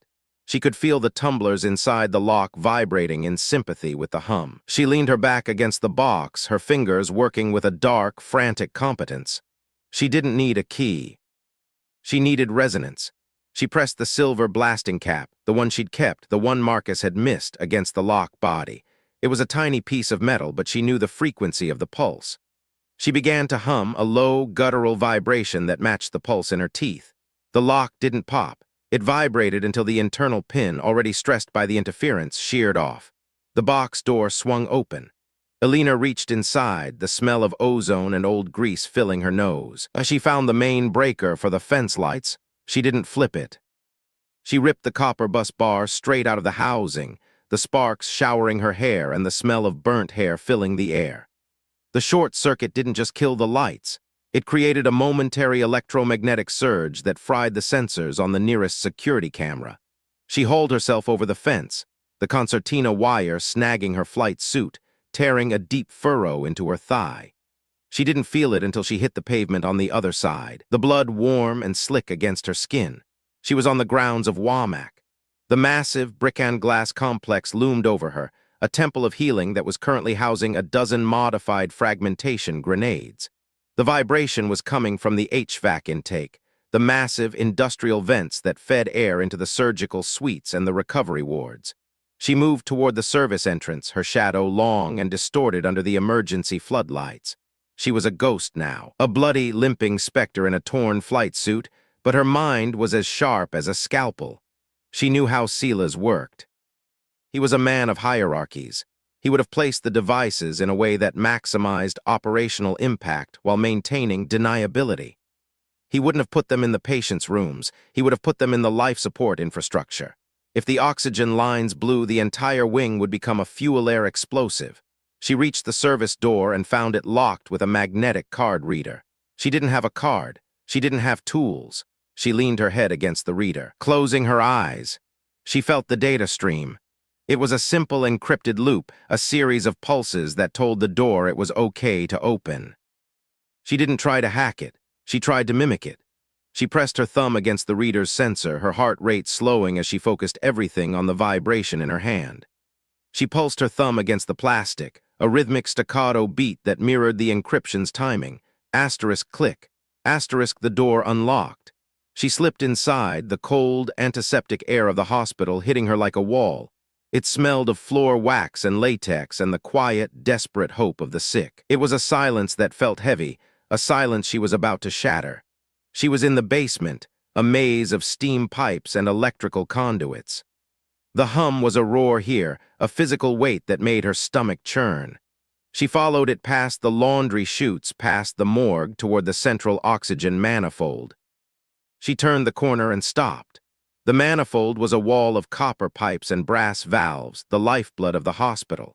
Secured to the main intake valve were 4 of the M67 grenades she'd seen in the cargo bay. They were wired together with a thin, silver strand of detonation cord, and at the center of the web was a small, black receiver. The same receiver she'd seen behind the GPS rack. But someone was already there. Major Silas Thorne was standing by the manifold, his class a uniform immaculate, his face a mask of calm, professional concern. He was holding a handheld radio, his thumb hovering over the transmit button. "I knew you were fast, Elena," Silas said, his voice echoing in the concrete corridor. "But I didn't think you'd make it here before the MPs caught up." You really are a credit to the uniform, or you were. Silas, Elena said, her voice steady despite the blood dripping from her leg. Don't do this. There are children in the wards upstairs. There are soldiers who just got back from the sandbox. This isn't a statement, it's a massacre. It's a transition, Silas corrected. The military-industrial complex is a bloated, slow-moving beast, Elena.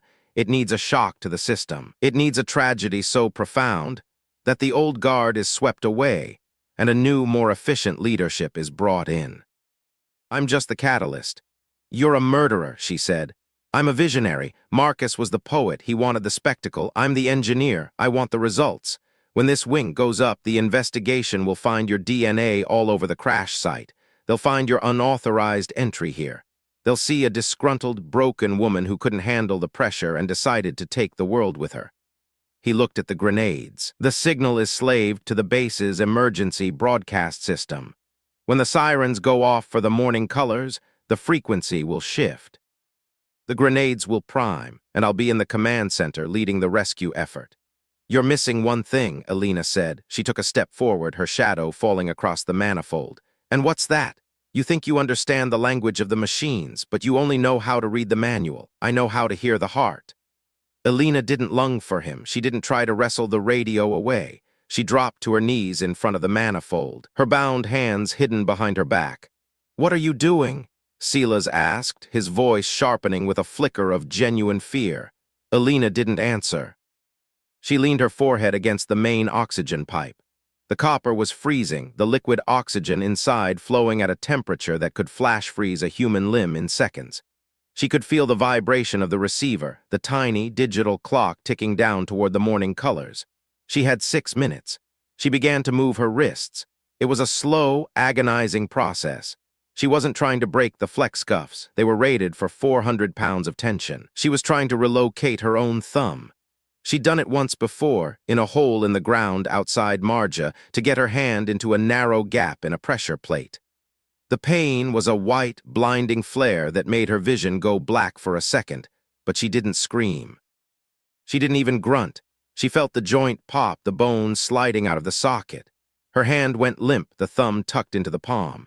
She slid her left hand through the loop of the cuff. The plastic bit into her skin, stripping away the outer layer of flesh, leaving a raw, weeping trail of blood.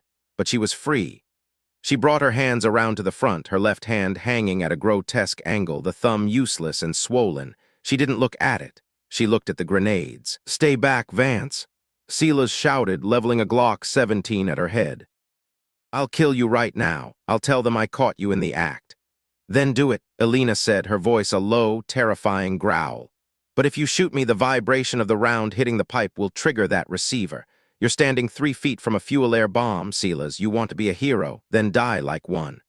Silas froze. He was a man who lived by the book, a man who calculated risks. He didn't know if she was lying. He didn't know the physics. He only knew that the look in her eyes was the look of a woman who had already made peace with the end. Elena turned back to the grenades. Her right hand was steady as she reached for the detonation cord. This wasn't a standard disarm. There were no wires to cut, no timers to stop. The system was wireless, slaved to an ambient frequency she couldn't kill. She had to desynchronize the receiver. She reached into her pocket and pulled out the silver blasting cap. It was mangled, but the core was still intact. She looked at the black receiver, the red LED blinking with a rhythmic, mocking precision. She didn't have a multimeter. She didn't have a frequency jammer. She had her own body. She pressed her left hand, the one with the relocated thumb, the one that was already numb from the cold of the pipe, against the receiver. She used her right hand to grip the oxygen pipe, creating a circuit. She wasn't trying to short it out. She was trying to act as an antenna. She closed her eyes and began to hum again. This time, it wasn't a low vibration. It was a high, piercing note that resonated in her sinuses, a sound that mimicked the interference of a solar flare. She felt the electricity of the receiver pulse through her arm, a series of sharp, stinging needles that made her muscles twitch. The red LED on the receiver flickered. It turned orange. "What are you doing?" Silas yelled, his voice cracking. He could see the grenades vibrating against the pipe. He could hear the low, mournful sound Elena was making. "I'm changing the channel," Elena gasped, the effort of maintaining the frequency making her nose begin to bleed. The copper pipe was leaching the heat from her body, her core temperature dropping as she fought to stay in tune with the machine. Outside, the first notes of Reveille began to play over the base's loudspeakers. The morning colors, the trigger signal. The hum in Elena's teeth became a scream. She felt the surge of data hitting the receiver, a massive wave of electromagnetic energy that wanted to turn the grenades into a fireball. She gripped the pipe tighter, her teeth gritted so hard she felt one of them crack. She channeled the surge. She took the energy into her own nervous system, her body acting as a lightning rod for the sabotage. Her muscles locked, her back arching as the current tore through her. The orange LED on the receiver turned green for a split second, then it went dark. The grenades didn't explode. There was a soft, muffled asterisk click asterisk as the internal strikers on the modified M67s disengaged, the safety mechanism Elena had forced into the loop finally taking hold. Elena slumped against the pipe, her breath coming in ragged, shallow gasps. Her left arm was white, frozen to the copper, and her eyes were bloodshot, the capillaries in her retinas having burst from the pressure. But she was alive, and the hospital was silent. Silas Thorne stood there, the Glock still aimed at her head, his face a mask of disbelief. He looked at the grenades, then back at Elena. The Reveille had finished. The world hadn't ended. You broke it, he whispered. No, Elena said, her voice a ghost of a sound. I fixed it. Silas stepped forward, his eyes narrowing. The coward was returning, replaced by the calculating officer who realized he still had a chance to salvage the narrative. It doesn't matter. You're still the saboteur. You're still the one who crashed the plane. I'll just kill you, take the receiver, and tell them I disarmed the rest. He raised the pistol, his finger tightening on the trigger. Drop it, Major. The voice came from the shadows of the laundry chute. Sergeant Miller stepped into the light, his M4 raised, his eyes hard and cold. He was covered in mud and pine needles, his uniform torn from the crash, but his hands were as steady as stone. Beside him was Holloway, the young MP, his face pale and his eyes wide as he looked at the manifold. Miller, Silas said, trying to force a smile. Thank God, Vance is insane. She tried to blow the oxygen lines. I heard the whole thing, Major, Holloway said, his voice trembling but his aim true. I heard you talking about the transition. I heard what you said about your brother. Silas looked from Miller to Holloway, then back to the bloody, broken woman leaning against the pipe.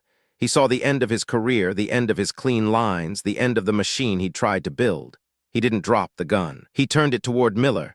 The sound of the M4 was deafening in the narrow corridor. 3 rounds, center mass.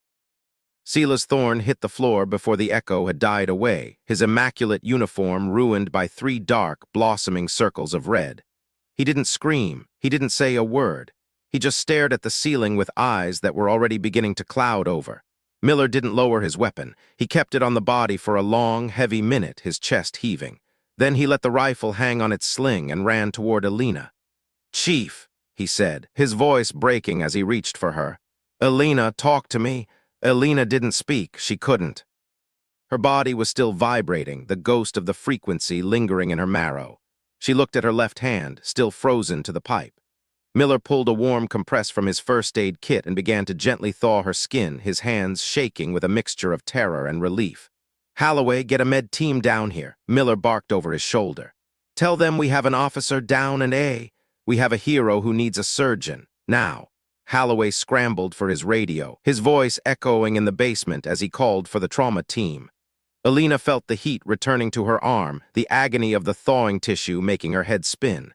She looked at Miller, seeing the man who had stayed when everyone else had run, the man who had seen her clearly when the rest of the world was blind. The others, she managed to whisper. We found them, Elena, Miller said, his hand resting on her shoulder. The message you sent Elias. He got it to the provost marshal. They're sweeping the base right now. They found the other crates in the ammunition supply point. You stopped it. You stopped all of it. Elena closed her eyes. The hum was gone. The world was quiet. She felt the hands of the medical team as they swarmed the corridor, the bright lights of their torches dancing across her eyelids. She felt the prick of a needle in her arm, the cold rush of morphine beginning to dull the jagged edges of the morning. They lifted her onto a gurney, their movements efficient and practiced. As they wheeled her past the body of Silas Thorne, she didn't look away. She looked at the cost of the mission, the blood on her flight suit, the ruin of her career, the man who had tried to turn his own brother into a weapon. "Chief Vance," a voice said as they reached the elevator. She opened her eyes and saw Major General Harrison, the commander of Fort Liberty. He was standing there in his physical training gear, his face grim, his eyes searching hers. He didn't say anything about the crash. He didn't say anything about the court-martial. He just took off his own unit cap and placed it on her chest over her heart. "We'll take it from here, Sergeant," the general said. The elevator doors closed, the hum of the hydraulics the only sound in the small, enclosed space. Elena Vance lay on the gurney, her body broken, her identity stripped away, her future a dark and uncertain road. She was no longer a soldier in the eyes of the system. She was a liability, a secret that would be buried in a classified file and locked in a vault in Virginia. No one would ever know the names of the 400 paratroopers she'd saved over the Atlantic.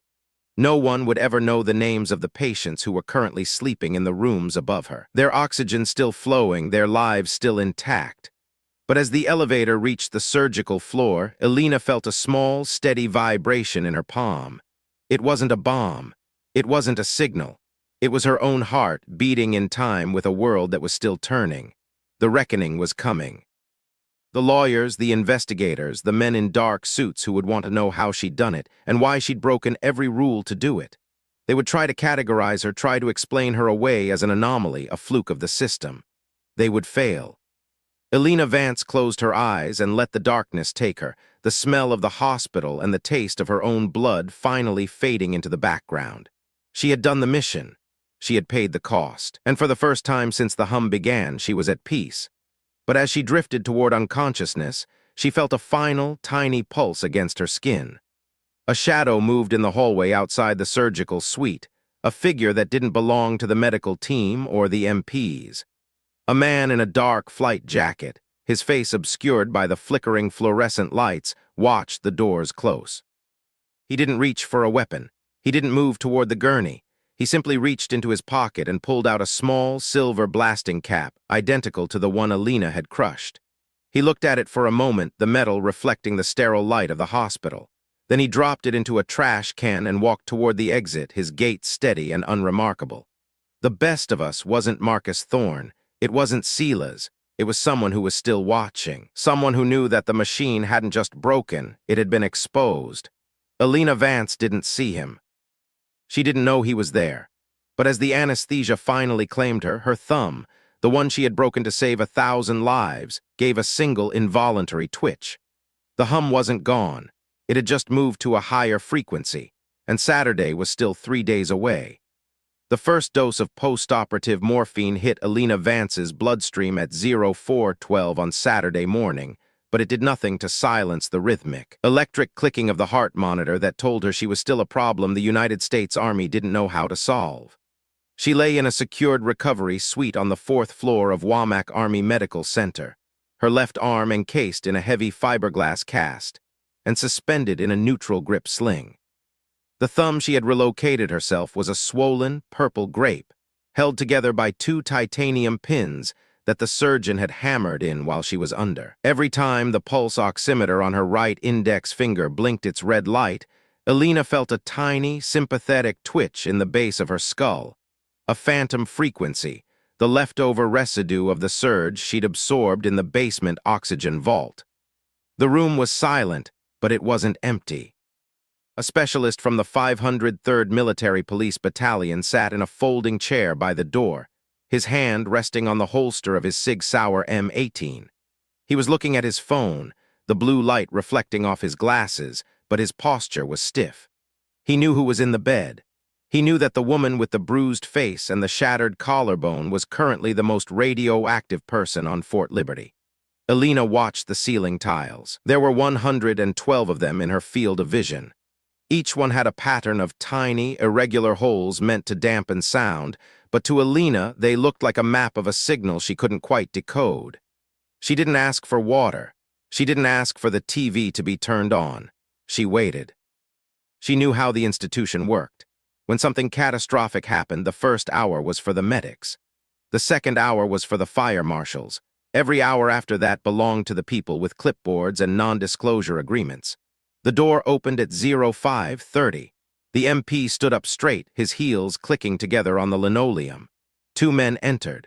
One was in civilian clothes, a charcoal suit that screamed Department of the Army Civilian or Intelligence Community. The other was Colonel Marcus Sterling, the Post's staff judge advocate. Sterling was a man who looked like he had been carved out of a block of salt, weathered, sharp-edged, and entirely devoid of moisture. He carried a leather-bound folio that he placed on the rolling bedside table without looking at Elena. "Sergeant Vance," Sterling said. His voice was a dry rasp, perfectly controlled. "I'm Colonel Sterling. This is Special Agent Kovic from the Criminal Investigation Division." Elena didn't move her head, she just shifted her eyes. "Colonel, you've undergone a significant procedure," Kovic said, stepping forward. He was younger than Sterling, with the kind of practiced empathy that usually preceded a very long interrogation. "The doctors say you're stable, but you've got a long road. Nerve damage in the left hand, a grade 3 collarbone fracture, and systemic electromagnetic shock. They haven't seen anything like it outside of a lightning strike victim."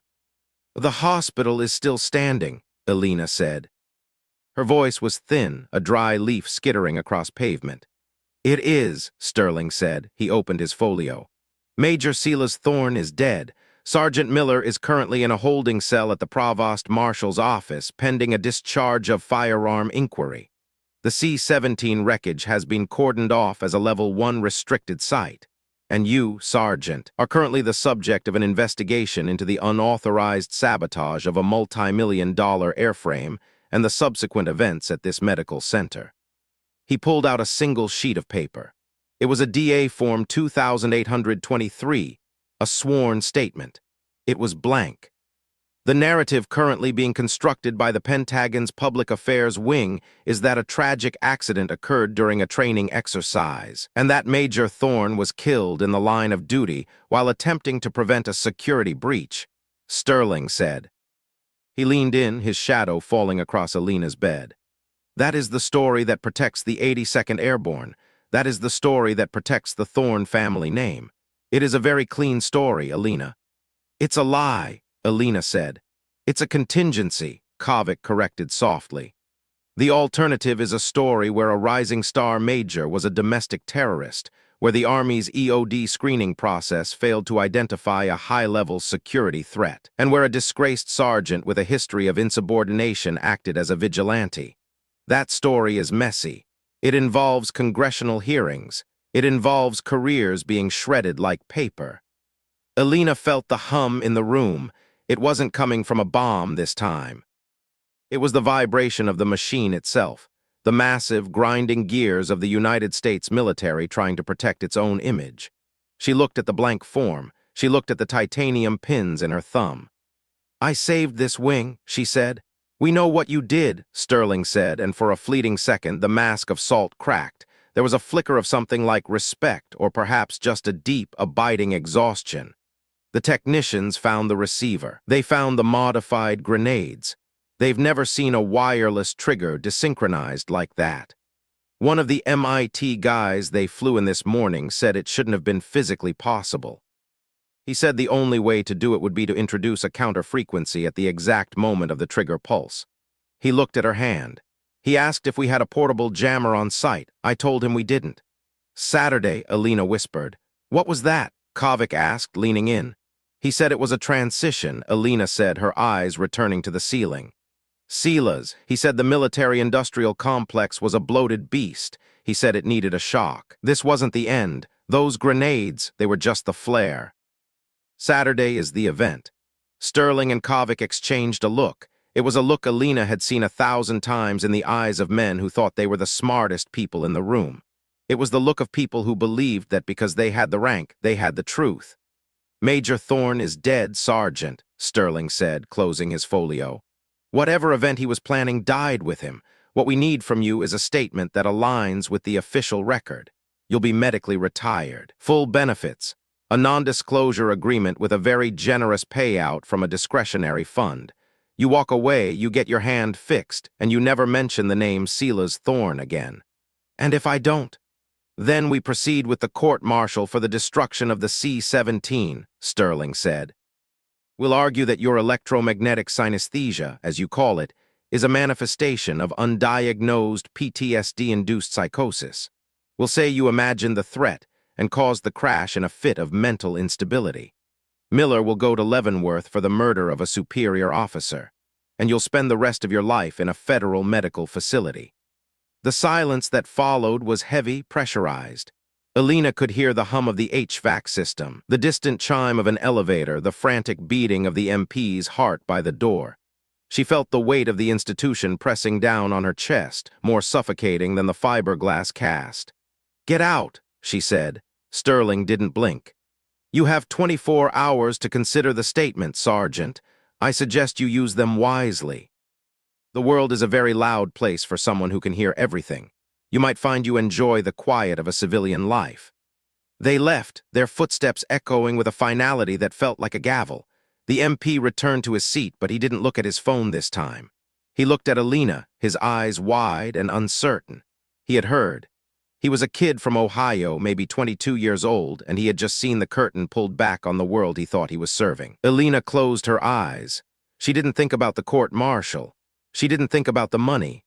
She thought about the man in the flight jacket she'd seen in the hallway before the anesthesia took her. She thought about the silver blasting cap he dropped in the trash. Saturday. It was already Saturday. The morning sun began to bleed through the blinds of the recovery room, casting long orange bars across the floor. To anyone else, it was just the start of a beautiful North Carolina weekend. To Elena, it was the sound of a clock ticking towards zero. Asterisk, asterisk, asterisk, 2 floors down, in a windowless briefing room that smelled of stale coffee and floor wax. Major General Harrison stood before a digital map of Fort Liberty. His physical training gear had been replaced by his OCPs, the 2 stars on his chest gleaming under the fluorescent lights. Behind him sat 3 analysts from the NSA and a colonel from the Defense Intelligence Agency. On the screen was a map of the base's power grid. "Show me again," Harrison said. The lead analyst, a woman in her late 30s with dark circles under her eyes, hit a key. A series of red dots appeared across the map. They were clustered around the communication hubs, the ammunition supply points, and the main gate. "These are the locations where we've detected the same low-frequency hum Sergeant Vance reported," the analyst said. "It's a 400 megahertz pulse, layered with a digital signature that's constantly shifting. It's not a jammer. It's a network. It's been building for months, hidden in the background noise of the base's own infrastructure." "And the source?" Harrison asked. "That's the problem, sir. There isn't one. It's a mesh network. Every device we've found, the receivers in the grenades, the bugs in the motor pool, the transmitters in the hangar, they are all talking to each other. If you kill one, the others just reroute. It's a decentralized command and control system." "Built by Silas Thorne," Harrison muttered. "Not just him, sir," the DIA colonel said, his voice grave. "Thorne was the logistics lead. He had the access, but the architecture of this thing, it's too sophisticated for one man. This is state-level work. Or it's the work of a group of people who have been inside our systems for a long time." Harrison turned away from the map. He thought of Elena Vance lying in that bed upstairs. He thought of the way she had looked at him in the basement, not with fear, not with a plea for help, but with the steady, unflinching gaze of a soldier who had seen the truth and was waiting for the rest of the world to catch up. "What happens today?" Harrison asked. "The pulse is accelerating," the analyst said. "At current rates, it will reach a saturation point at 1800 hours. If the signature is what we think it is, a wake-up command for an embedded virus, it won't just blow up grenades. It will shut down the entire grid. No power, no comms. No security sensors. Fort Liberty goes dark. And then whatever Thorne's partners have planned begins," the DIA colonel said, "and we'll be blind, deaf, and dumb when it happens." Harrison looked at the clock, 09:15. Sterling is upstairs trying to bury her. He thinks if he can silence Vance, he can contain the fallout. "Sterling is thinking about the Army's reputation," the DIA colonel said. "He's a lawyer. He's trained to mitigate risk." "He's an idiot," Harrison said. He grabbed his beret from the table. "He's trying to put out a forest fire with a glass of water. If Vance is the only one who can hear the heart of this thing, then she's the only asset we have." "Sir," The analyst said, her voice hesitant. Even if she can hear it, she's broken. Her nervous system is a wreck. The doctors say she might not even be able to use her hand again. A soldier doesn't need a hand to see, Harrison said. She needs a mission. Asterisk, asterisk, asterisk, the personal cost of the mission arrived for Elena at noon, in the form of a physical therapist named Sarah. Sarah was kind, with a soft southern accent and a way of touching Elena's shattered shoulder that was both firm and incredibly gentle. But as she began the first assessment of Elena's left hand, the reality of what Elena had sacrificed became undeniable. "Okay, Elena," Sarah said, sitting on the edge of the bed. "I want you to just try and wiggle your index finger for me. Don't think about the pain. Just find the connection." Elena stared at her hand. It looked like a foreign object, a piece of meat attached to her arm by metal and stitches. She sent the command, asterisk move, asterisk nothing happened. The connection wasn't just broken, it was gone. It was like shouting into a void. She tried again, her teeth gritting, her forehead breaking into a cold sweat. She felt a flicker of something, not a movement, but a sharp, electric sting that raced up her forearm and died at the elbow. "It's okay," Sarah said, her voice soothing. "The nerves are inflamed, they've been through a trauma. It takes time." "It's not just the nerves," Elena said, her eyes fixed on the useless hand. I can't feel the room." The synesthesia, the hidden capability that had defined her since she was a child, was muted. It was like trying to listen to a symphony through a thick stone wall. She could hear the muffled echoes of the hospital's electronics, but the precision was gone. The map was blank. She had traded her gift for the lives of the people in the hospital. She had burned out her own internal antenna to stop a bomb. A wave of nausea hit her, and she leaned her head back against the pillow, her breath coming in shallow hitches. For the first time since the crash, the control she had maintained began to fray. She wasn't cold, she was terrified. Without the hum, she was just a broken woman in a bed waiting for a court-martial. She was ordinary, and in the world she lived in, ordinary meant disposable. The door opened again. This time it wasn't a lawyer or a doctor. It was Sergeant Miller. He was in his Class B uniform, looking sharp but weary. His eyes were bloodshot, and there was a bandage on his cheek where a piece of the C-17's fuselage had grazed him. He was accompanied by 2 MPs, but they stayed in the hallway, giving him a moment of privacy. He walked to the bed and stood there for a moment, looking at the cast, the Roman 4, and the ruin of her face. He didn't say he was sorry. He knew Elena would hate that. "They're letting me go," Miller said. "Self-defense." The Major's own radio had a record of his last transmission. He was threatening a subordinate with a weapon during a security incident. The General pulled some strings to get the CID to sign off on it. Elena looked at him. "And your career?" Miller gave a small, lopsided shrug. "I'm being reassigned to a desk job at Fort Moore, out of the EOD loop. It's over, Elena. They're scrubbing us. I'm the troubled NCO who had to take a life, and you're the medical casualty who's going to disappear into a VA file." He sat in the chair by the bed, leaning forward, his voice dropping to a whisper.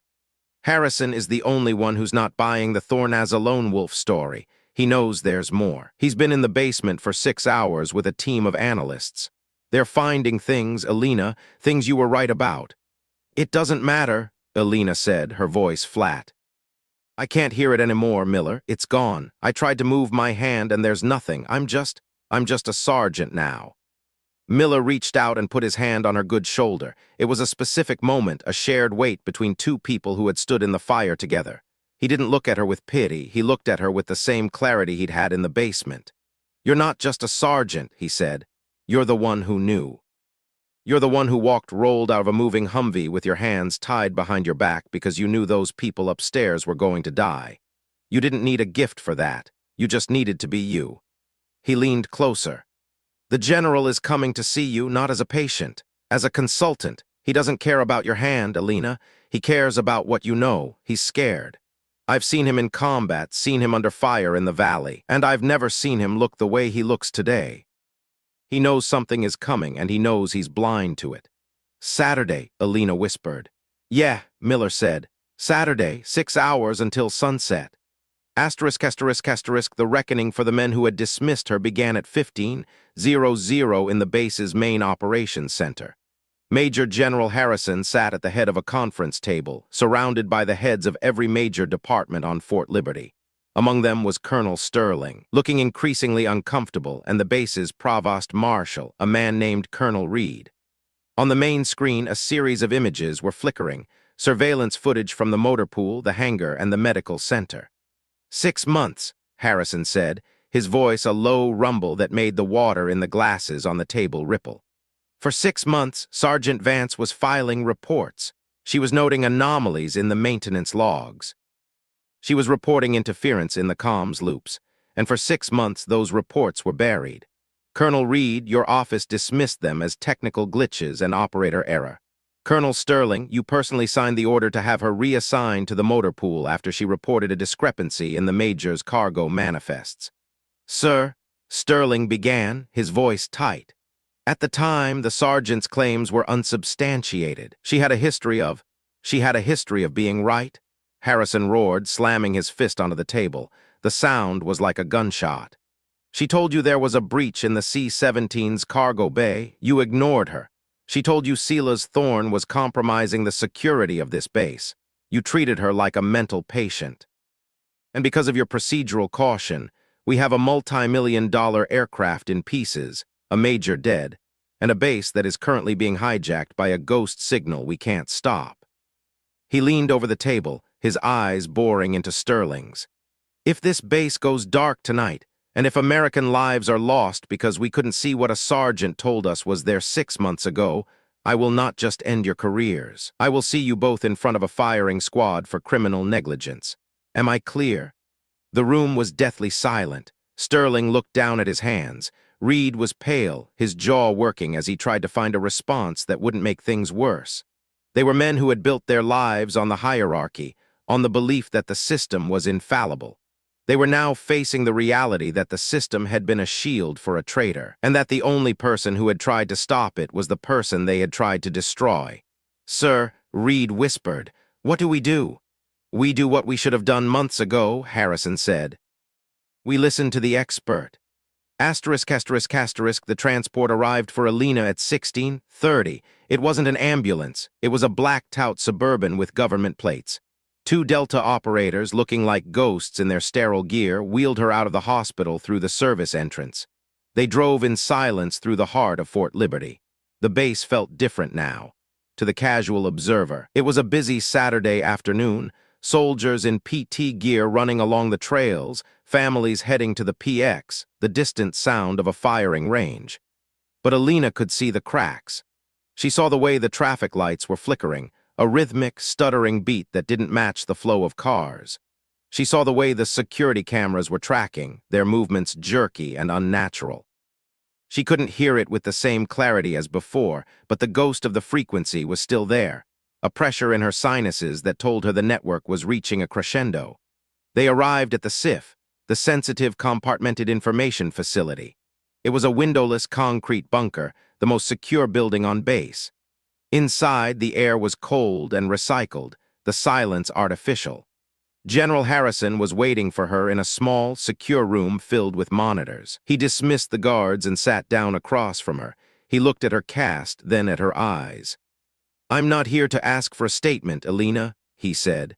I'm here to ask for your help. The lawyers are still talking about court-martials and retirement, but the lawyers don't know what time it is. I do, he pointed to the screen. At 18:00, the sun goes down. At that same moment, the base's automated security system is scheduled to undergo a routine diagnostic. It's an encrypted handshake between the main server and every gate, every lock, and every power substation on Fort Liberty. The trigger, Elena said. We think so. We've tried to bypass the diagnostic, but the system is locked. Sela's didn't just plant bombs. He rewrote the OS. If we try to force a shutdown, the system interprets it as a hostile hack and initiates a scorch protocol. It wipes the drives and locks every door on base. We'd be trapped inside our own wire. He leaned in. We have the hardware Sela's was using. We have the receivers, but we can't find the heart, the master transmitter that's coordinating the pulse. If we can find it, we can kill it manually. But it's hidden somewhere in these 300,000 acres of pine trees and concrete. Elena looked at the monitors. Hundreds of data streams, thousands of lines of code. It was a digital hayfield, and they were looking for a needle. "I can't hear it, General," she said, her voice trembling. "I told Miller I'm broken. I tried to use the synesthesia, and it's just noise. I can't find the frequency." Harrison didn't look disappointed. He reached into his pocket and pulled out a small, battered object. He placed it on the table in front of her. It was her own multimeter, the one from her kit in the motor pool. It was charred, the screen cracked, but the dial was still set to the frequency she'd been tracking for months. "You didn't find the signal with your ears, Elena," Harrison said. "You found it with your brain. You found it because you knew the architecture of this base better than the people who built it. You knew where the shadows were. You knew where the rot was." He stood up and walked to the wall-sized map of the base. "Don't listen for the hum, look for the silence. Where is the one place on this base that hasn't reported a single glitch in the last 6 months? Where is the one place that has been perfectly, unnaturally quiet?" Elena stared at the map. Her mind began to work, not with the electric flash of the synesthesia, but with the cold, hard logic of an EOD tech. She thought of the anomalies. She thought of the motor pool, the hangar, the hospital. They were all loud. They were all part of the distraction. She thought of the man in the flight jacket, the silver blasting cap. "The cemetery," she whispered. Harrison turned. "The National Cemetery. It's on the highest point of the ridge," Elena said, her voice gaining strength. "It has its own independent power supply for the eternal flames and the lighting. It's managed by a third-party contractor, not the army. It's the one place no one ever checks. No one goes there after sunset. And the soil, it's high-density clay. It's a perfect natural insulator for a buried transmitter." She looked at the clock. 17:15. Silas didn't want to destroy the base, Elena said, the realization hitting her with the force of a physical blow. He wanted to take it over. The transition wasn't a metaphor. He was building a new command structure hidden under the graves of the old one. "If the transmitter is there," Harrison said, reaching for his radio, "we can send a team. We can blow it in place." "No," Elena said, standing up, her hand clutching the edge of the table. "If you send a team, the system will detect the movement. It's a mesh network, remember? Every radio, every GPS, every cell phone they carry will alert the transmitter. It will trigger the scorched earth protocol before they even get to the gate." "Then how?" Elena looked at her broken hand. She looked at the titanium pins. She thought of the cost she had already paid and the cost that was still to come. She knew she wasn't going to get her career back. She knew she was never going to be the ghost of EOD again. But she also knew that she was the only person in the world who could walk into that cemetery without making a sound. "I need a bike," she said. "A manual one, no electronics, no GPS. And I need Miller." The drive to the edge of the National Cemetery was a blur of lengthening shadows and the taste of adrenaline. Harrison had authorized the mission off the books, providing a non-tactical vehicle and a pair of mountain bikes. Miller drove, his eyes constantly checking the rearview mirror for the MPs that Sterling had undoubtedly sent to find them. "You sure about this, Chief?" Miller asked as they pulled onto a dirt fire break half a mile from the cemetery gates. "No," Elena said. She was dressed in a borrowed set of black coveralls, her cast hidden under a baggy sleeve. Her left hand was useless, taped to her chest to keep it from jarring, but her right hand was steady as she checked her gear, a simple wire cutter, a manual blasting cap, and a block of C4. "If we're wrong about this," Miller said, "we're going to Leavenworth for sure. Breaking into a national cemetery with explosives, that's a life sentence." "If we're right," Elena said, "there won't be a Leavenworth. There won't be a Fort Liberty." They unloaded the bikes. The air was cooling, the smell of pine needles and damp earth filling the air. The cemetery was a vast, rolling field of white marble headstones glowing like ghosts in the twilight. It was a place of profound silence, a silence that felt heavy and ancient. "Wait here," Elena said. "If I'm not back in 20 minutes or if the lights go out, get to the general. Tell him to initiate the manual override on the substations. It won't save the grid, but it might save the people in the hospital." "Elena," Miller said. He didn't offer a salute. He didn't offer a handshake. He just looked at her, his face etched with a grim, desperate loyalty. "Don't die for a system that doesn't want you."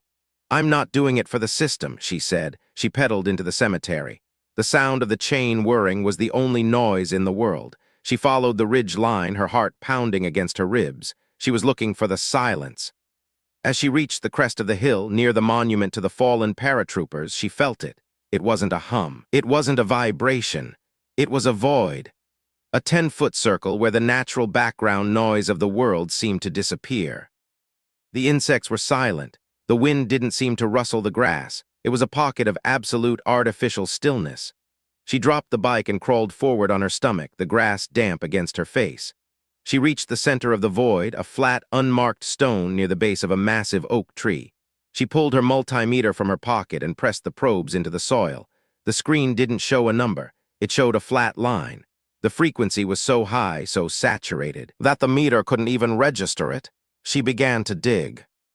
She used her right hand, her fingers clawing at the red clay, the pain in her shoulder a white-hot flame she pushed into the back of her mind. She dug until her nails were bleeding, until she felt something hard and metallic 3 feet down. It was a pelican case, buried deep and reinforced with lead shielding. She pulled it to the surface. It was heavy, tethered to the ground by a dozen fiber-optic cables that ran like veins into the earth. At the center of the case was a single, pulsing LED. It was blue, a blue light for a blue Saturday. Elena looked at the cables. She knew if she cut them, the system would detect the break. She had to desynchronize it. Again, she reached for the C4, her hands shaking. She didn't have enough explosives to destroy the whole network, but she had enough to disrupt the handshake. But as she prepared to set the charge, a shadow fell across the hole. She froze. A man was standing at the edge of the oak tree's shadow. He wasn't wearing a uniform. He was wearing a dark flight jacket, his face partially obscured by the twilight. He was holding a suppressed pistol, but it wasn't aimed at her. It was aimed at the ground. "You're late, Elena," the man said. His voice was familiar, a low, melodic tenor she had heard in the hospital hallway. "Who are you?" Elena asked, her hand hovering over the blasting cap. "I'm the one who stayed," the man said. He stepped into the light. He was older than Sela's, his hair silvered at the temples, his eyes a piercing, intelligent blue. He looked like an academic, or a retired officer who had spent too much time in the dark rooms of the Pentagon. "I'm the architect," he said. Sela's was the builder. He was a good soldier, but he was impatient. He wanted the spectacle. He wanted to see the beast burn. "And you?" "I want the beast to evolve," the man said. "The world is changing, Elena. The old hierarchies are failing. The machines are getting smarter, the signals are getting faster, and the people in charge are getting slower. We're not terrorists. We're a software update." He pointed to the Pelican case. "In 5 minutes, the handshake begins. Fort Liberty will become the first fully autonomous military installation in the world. No human error, no bureaucratic delays, just the signal, perfect and eternal." "At what cost?" Elena asked. "The cost of the few for the safety of the many," the man said. "The same bargain you made when you walked into that minefield in Kunar, the same bargain you made in the hospital basement." He took a step forward. "I saw what you did, Elena. I saw how you handled the surge. You're not like them. You can hear the heart. You're part of the evolution. Join us. Help us manage the transition. You'll never have to worry about a court-martial again. You'll never have to worry about being ordinary." Elena looked at the man. She looked at the blue light in the case. She felt the hum returning, a faint, distant vibration in her teeth. It was a beautiful promise, a world where she was understood. A world where her gift wasn't a burden but a crown. She looked at her broken hand. "I'm already ordinary," she said. She didn't reach for the explosives. She reached for the Pelican case with her left hand, the one in the cast, the one with the titanium pins. She shoved her thumb, the swollen, purple, broken thumb, straight into the cooling fan of the transmitter. The man in the flight jacket lunged forward, but it was too late. The titanium pins in Elena's thumb acted as a bridge. The cooling fan's motor stalled, the electrical resistance spiking instantly. The surge didn't go into the ground. It went into the pins. It went into Elena's nervous system. It was worse than the hospital. It was like having her soul ripped out through her arm. Her vision went white, her heart skipped a beat, then another. She felt her muscles lock, her jaw snapping shut so hard she tasted the copper of her own blood once again. The blue light on the case flickered. It turned red. Then it went dark. The silence that followed wasn't the artificial silence of the void. It was the real silence of the night. The crickets began to chirp. The wind rustled the oak leaves. The void was gone. Elena slumped over the hole, her breath coming in ragged, wet gasps. She couldn't see. She couldn't feel her arm. She couldn't feel her legs. The man in the flight jacket stood over her, his face a mask of cold, clinical disappointment. He looked at the ruined transmitter, then back at the broken woman in the dirt. "A waste," he whispered. "You could have been a god, Elena. Now you're just a martyr for a world that won't even remember your name." He raised the pistol, the suppressor a dark finger pointing at her forehead. "Goodbye, Sergeant." A shot rang out, but it didn't come from the suppressor. The man in the flight jacket spun around, a red hole blooming in his shoulder. He dropped the pistol, his face contorting in pain. Sergeant Miller was standing 50 yards away, his service pistol raised, his feet planted firmly in the red clay of the cemetery. He didn't say a word. He just fired again. The man in the jacket dove into the shadows of the headstones, disappearing into the darkness of the woods. Miller didn't chase him. He ran toward Elena. Elena, talk to me." He reached her and pulled her away from the hole. She was cold, her skin a gray, ash-like color. Her eyes were rolled back in her head. "The signal." She managed to gasp. "It's gone, Elena," Miller said, his voice breaking. "The lights, I saw them. All over the base, they're steady. They're not flickering anymore. You did it. You killed the heart." He looked at her hand. The cast was charred, the smell of burnt flesh filling the air. The titanium pins were glowing a faint, dull red in the darkness. "Hold on," Miller said, pulling his cell phone out. He checked the screen. For the first time in months, there was no interference.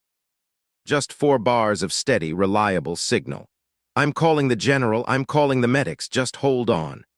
Elena closed her eyes. The hum was gone. The world was finally, truly quiet. She felt the weight of Miller's hand on her shoulder, the only thing keeping her tethered to the earth. She had done the mission. She had paid the cost. And as the distant sound of sirens began to echo across the ridge, Elena Vance finally let the darkness take her. But in the far corner of the cemetery, near the edge of the woods, a single silver blasting cap lay in the grass. It was mangled, crushed, and utterly useless. The transition had been stopped, but the architect was still out there, and Saturday was only just beginning.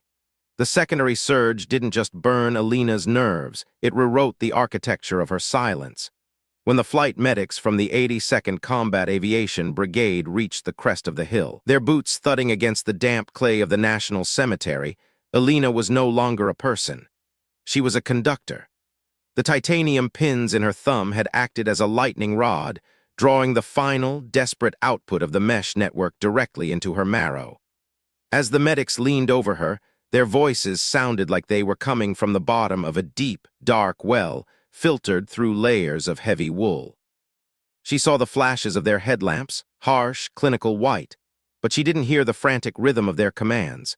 She didn't hear the rotors of the HH-60 mic hovering nearby, the downdraft whipping the grass into a frenzy. All she heard was the flat, dead line of a world that had finally stopped screaming at her. Miller stayed with her in the back of the bird. He sat on the floor, his hand never leaving her good shoulder, his eyes fixed on the cardiac monitor that flickered with a jagged, irregular pulse. He watched the medics work, their hands moving with the practiced efficiency of people who lived in the space between life and the alternative.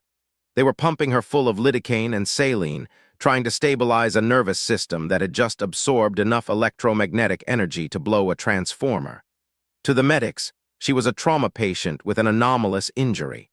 To Miller, she was the reason the lights in the distance were still burning. He looked out the open bay door as the Black Hawk banked toward Wamak, seeing the sprawling grid of Fort Liberty laid out like a carpet of gold and silver.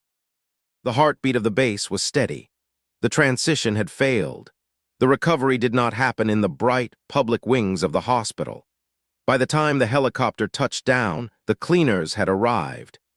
Major General Harrison had been sidelined within the hour, replaced by a transition team from the Defense Intelligence Agency and a specialized unit from the National Security Agency. Elena was moved to a basement facility, a medical SIF where the air smelled of ozone and the walls were lined with copper mesh.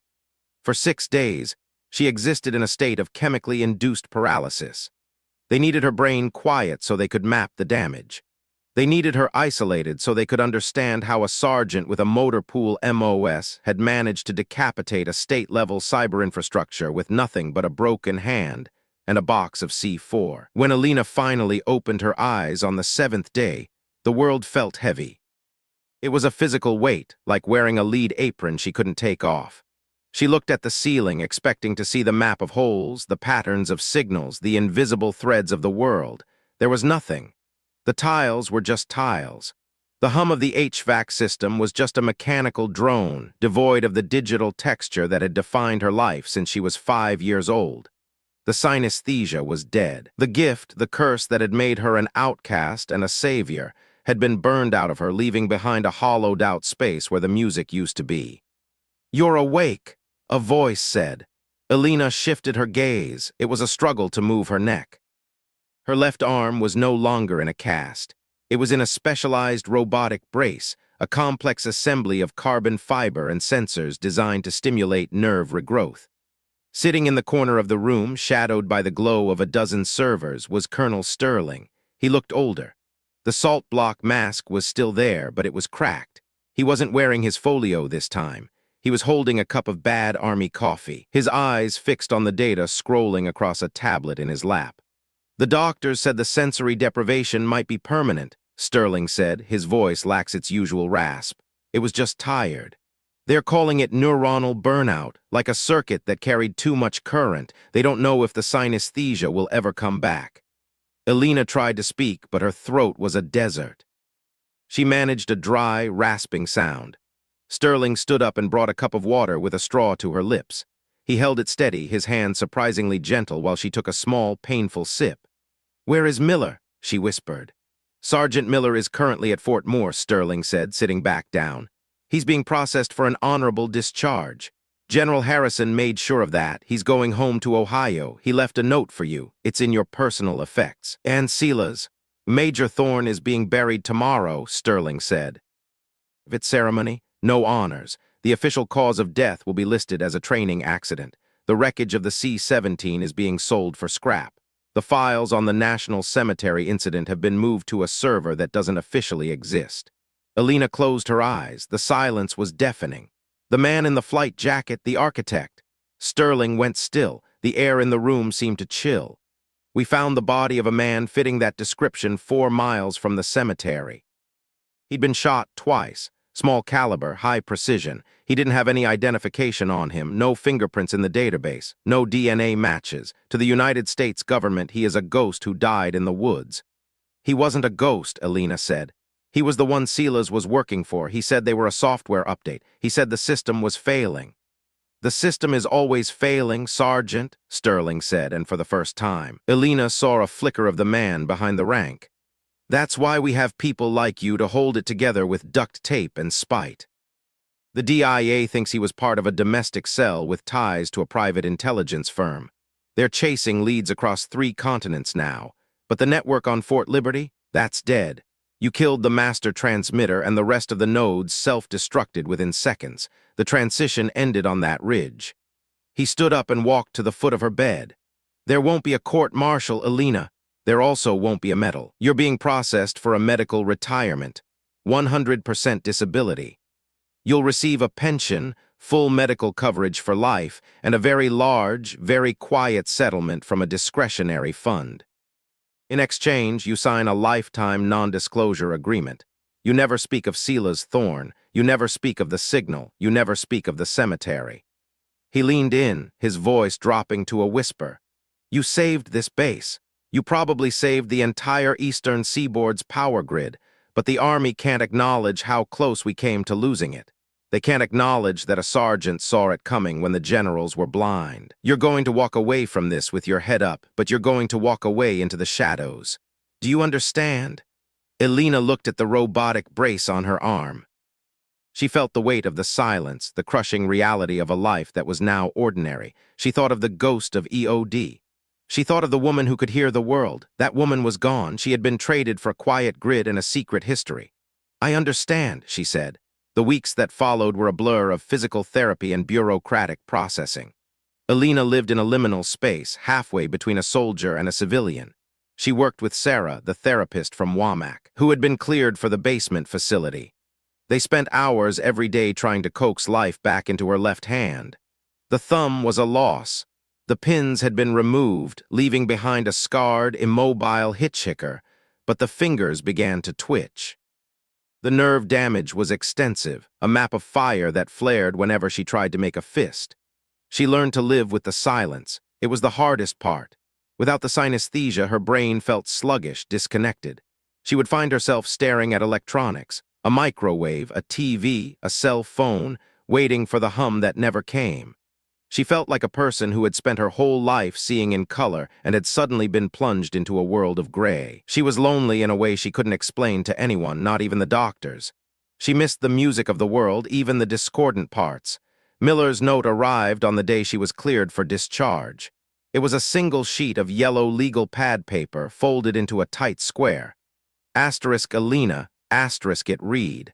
Asterisk they are moving me out tonight. I don't know if they'll let me see you before I go. I just wanted to say thank you, not for the base, not for the mission. Thank you for being the only person who looked at me and saw a soldier instead of a problem. You told me once that you always marked the things that felt wrong. I hope you find something that feels right. The world is a big place and it's a lot quieter than it used to be. Enjoy the silence. You earned it. Miller. Asterisk, she kept the note in the pocket of her civilian jacket. It was the only thing she took from the army that wasn't a set of discharge papers and a prescription for nerve blockers. The final day at Fort Liberty was a Tuesday. It was a cold, crisp morning in late November, the kind of day where the air felt like it could shatter if you hit it hard enough. Elena stood at the main gate, her small duffel bag slung over her right shoulder. She was wearing a plain navy coat and jeans. Her left hand was tucked into her pocket, the robotic brace having been replaced by a discreet compression sleeve splint. She looked back at the base. She saw the 82nd Airborne Division's All-American sign, the double-A glowing in the morning light.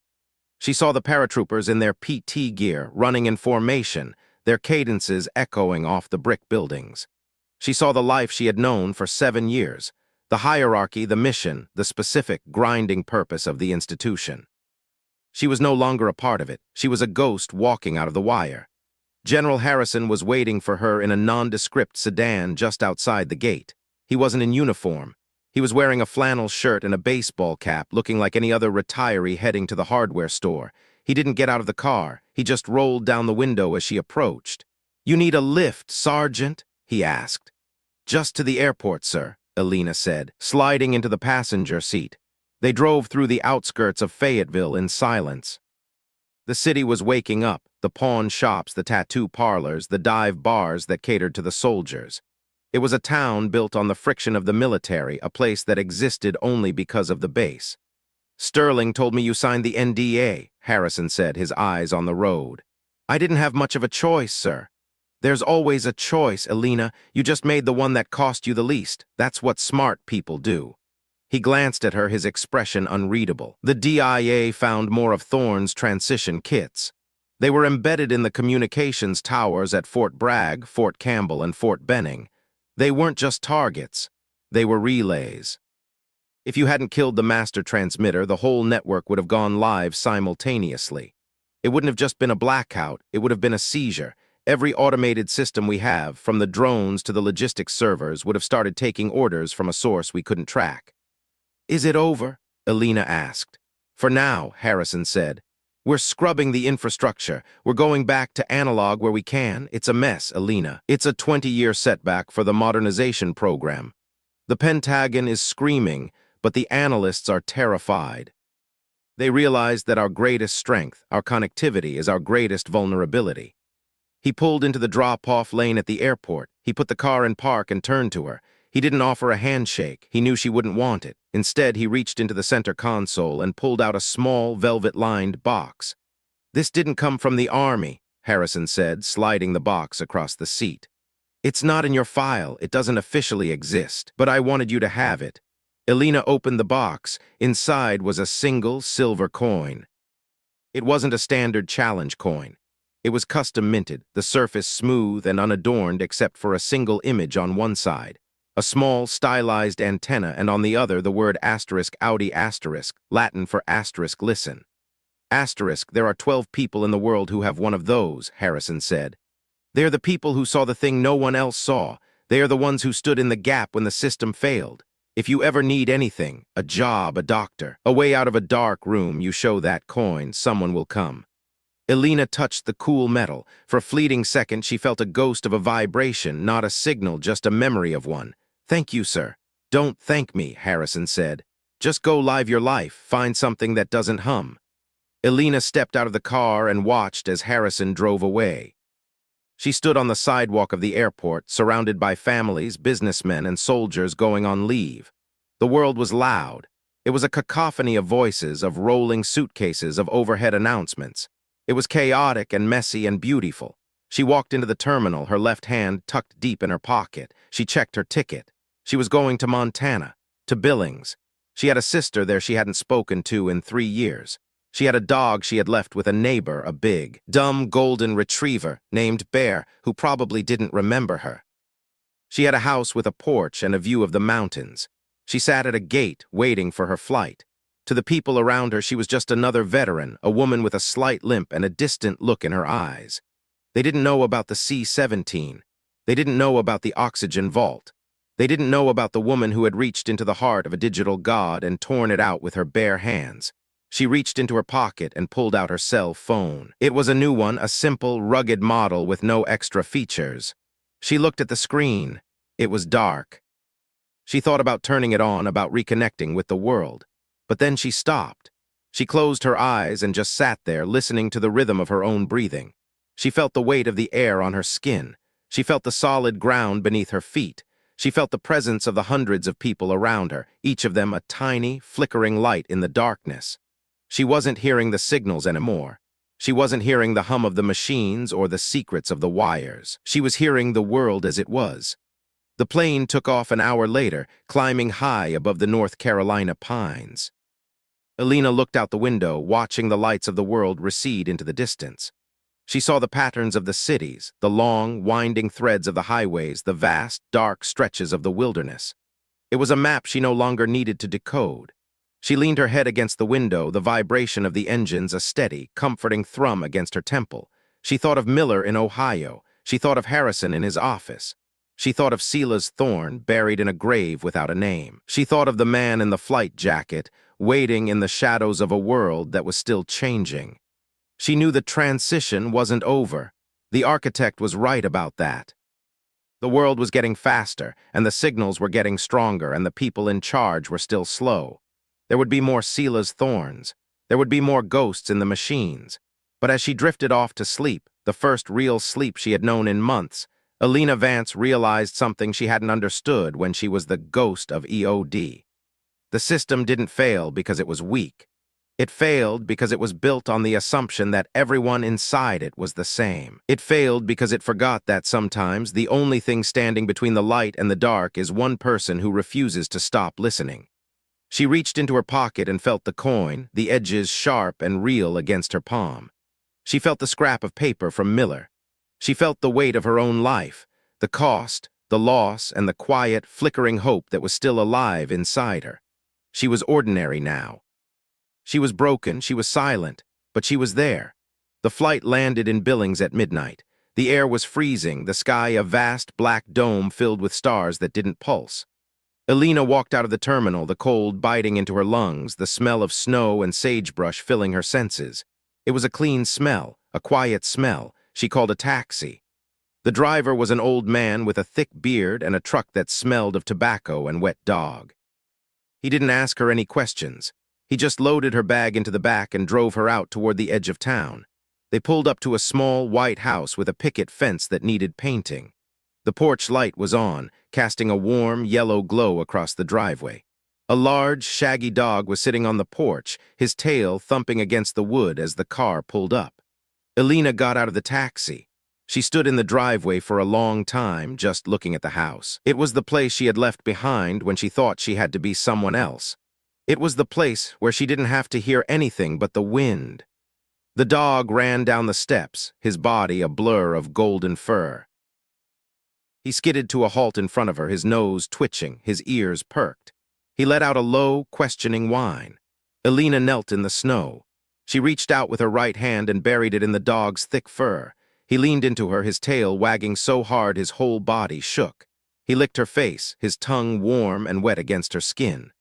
She stayed there for a long time, her forehead pressed against the dog's neck, the silence of the Montana night wrapping around her like a blanket. The stars were steady, the air was still, the world was at rest. She stood up and walked toward the porch, the dog trotting at her side. She reached the door and pulled the key from her pocket. It was a simple brass key worn smooth by years of use. She turned it in the lock, the click sounding loud and final in the quiet air. She stepped inside. The house was cold, but it smelled of home, of cedar and old books and the faint, lingering scent of lavender. She didn't turn on the lights. She didn't need to. She knew every inch of this space. She knew where the shadows were. She walked to the window and looked out at the mountains. They were jagged silhouettes against the starlight, ancient and unmoving. They didn't have a signal. They didn't have a hum. They just were. Elena Vance sat in the chair by the window and let out a long, slow breath. She felt the tension of the last 6 months finally begin to dissolve, leaving behind a deep, abiding exhaustion. She felt the weight of her own history, the scars on her body, and the silence in her head. She looked at her left hand, resting in her lap. It was still, the fingers slightly curled. It would never be the same. She would never be the same. But as she watched the first light of dawn begin to bleed over the horizon, she realized that she didn't need to be the woman who heard everything. She just needed to be the woman who stayed. The sun climbed higher, the orange light filling the room, illuminating the dust motes dancing in the air. To anyone else, it was just another morning. To Elena, it was a beginning. She stood up and walked to the kitchen. She put on a pot of coffee, the sound of the water bubbling the only noise in the house. She waited for it to finish, the smell of the beans filling the air. She poured herself a cup and walked back to the porch. She sat on the steps, the dog at her feet, and watched the world wake up. She saw the birds flitting between the trees. She heard the distant sound of a tractor. She felt the warmth of the sun on her face. It was a quiet life. It was a small life. It was an ordinary life. And for the first time in as long as she could remember, Elena Vance was not afraid of the silence. The coin was in her pocket, the silver cool against her thigh. The note was in her jacket, the words etched into her memory. The mission was over. The cost had been paid. The world was still spinning and the signals were still moving, but for one morning in one corner of Montana, everything was exactly as it should be. She took a sip of the coffee, the heat spreading through her chest. She looked at the mountains, the white peaks glowing in the light. She thought of the thousands of miles between her and the ridge at Fort Liberty. She thought of the people she had saved and the people she had lost. She closed her eyes and listened. She didn't hear the hum of the grid. She didn't hear the pulse of the network. She didn't hear the secrets of the wires. She heard the wind in the pines. She heard the beat of her own heart. She heard the silence of a world that was finally, truly free. She opened her eyes and looked at the dog. He was looking at her, his big, brown eyes filled with an uncomplicated, unconditional love. He didn't care about the signal. He didn't care about the transition. He just cared that she was home. Elena reached down and scratched him behind the ears. "Ready, bear?" she whispered. The dog barked once, a sharp, happy sound that echoed off the mountains. He jumped up and ran toward the gate, his tail wagging a frantic, rhythmic beat. Elena stood up and followed him. She didn't look back. She didn't look for the shadows. She just walked into the light of the new day, a woman with a broken hand and a quiet mind, heading toward a future she didn't need to hear to believe in. She reached the gate and looked out at the road. It was long and empty, stretching out toward the horizon. It was a road that led to nowhere and everywhere all at once. She stepped out onto the gravel, her boots crunching in the silence. She felt the weight of the coin in her pocket, a reminder of who she had been. She felt the warmth of the sun, a promise of who she could be. She began to walk. The world was vast, and it was loud, and it was filled with signals she would never hear again. But as she moved down the road, the dog trotting at her side, Elena Vance realized that the most important things in life don't make a sound. They don't need a frequency. They don't need a transmitter. They don't need a transition. They just need someone to listen. She reached the end of the driveway and turned toward the mountains. The air was cold, the sun was bright, and the world was finally, beautifully quiet. She didn't need the hum anymore. She had the silence, and for now, that was more than enough. The wind picked up, carrying the scent of the pines and the promise of snow, and Elena Vance walked into the rest of her life without looking back once. The world was loud, but she was finally at peace with the quiet.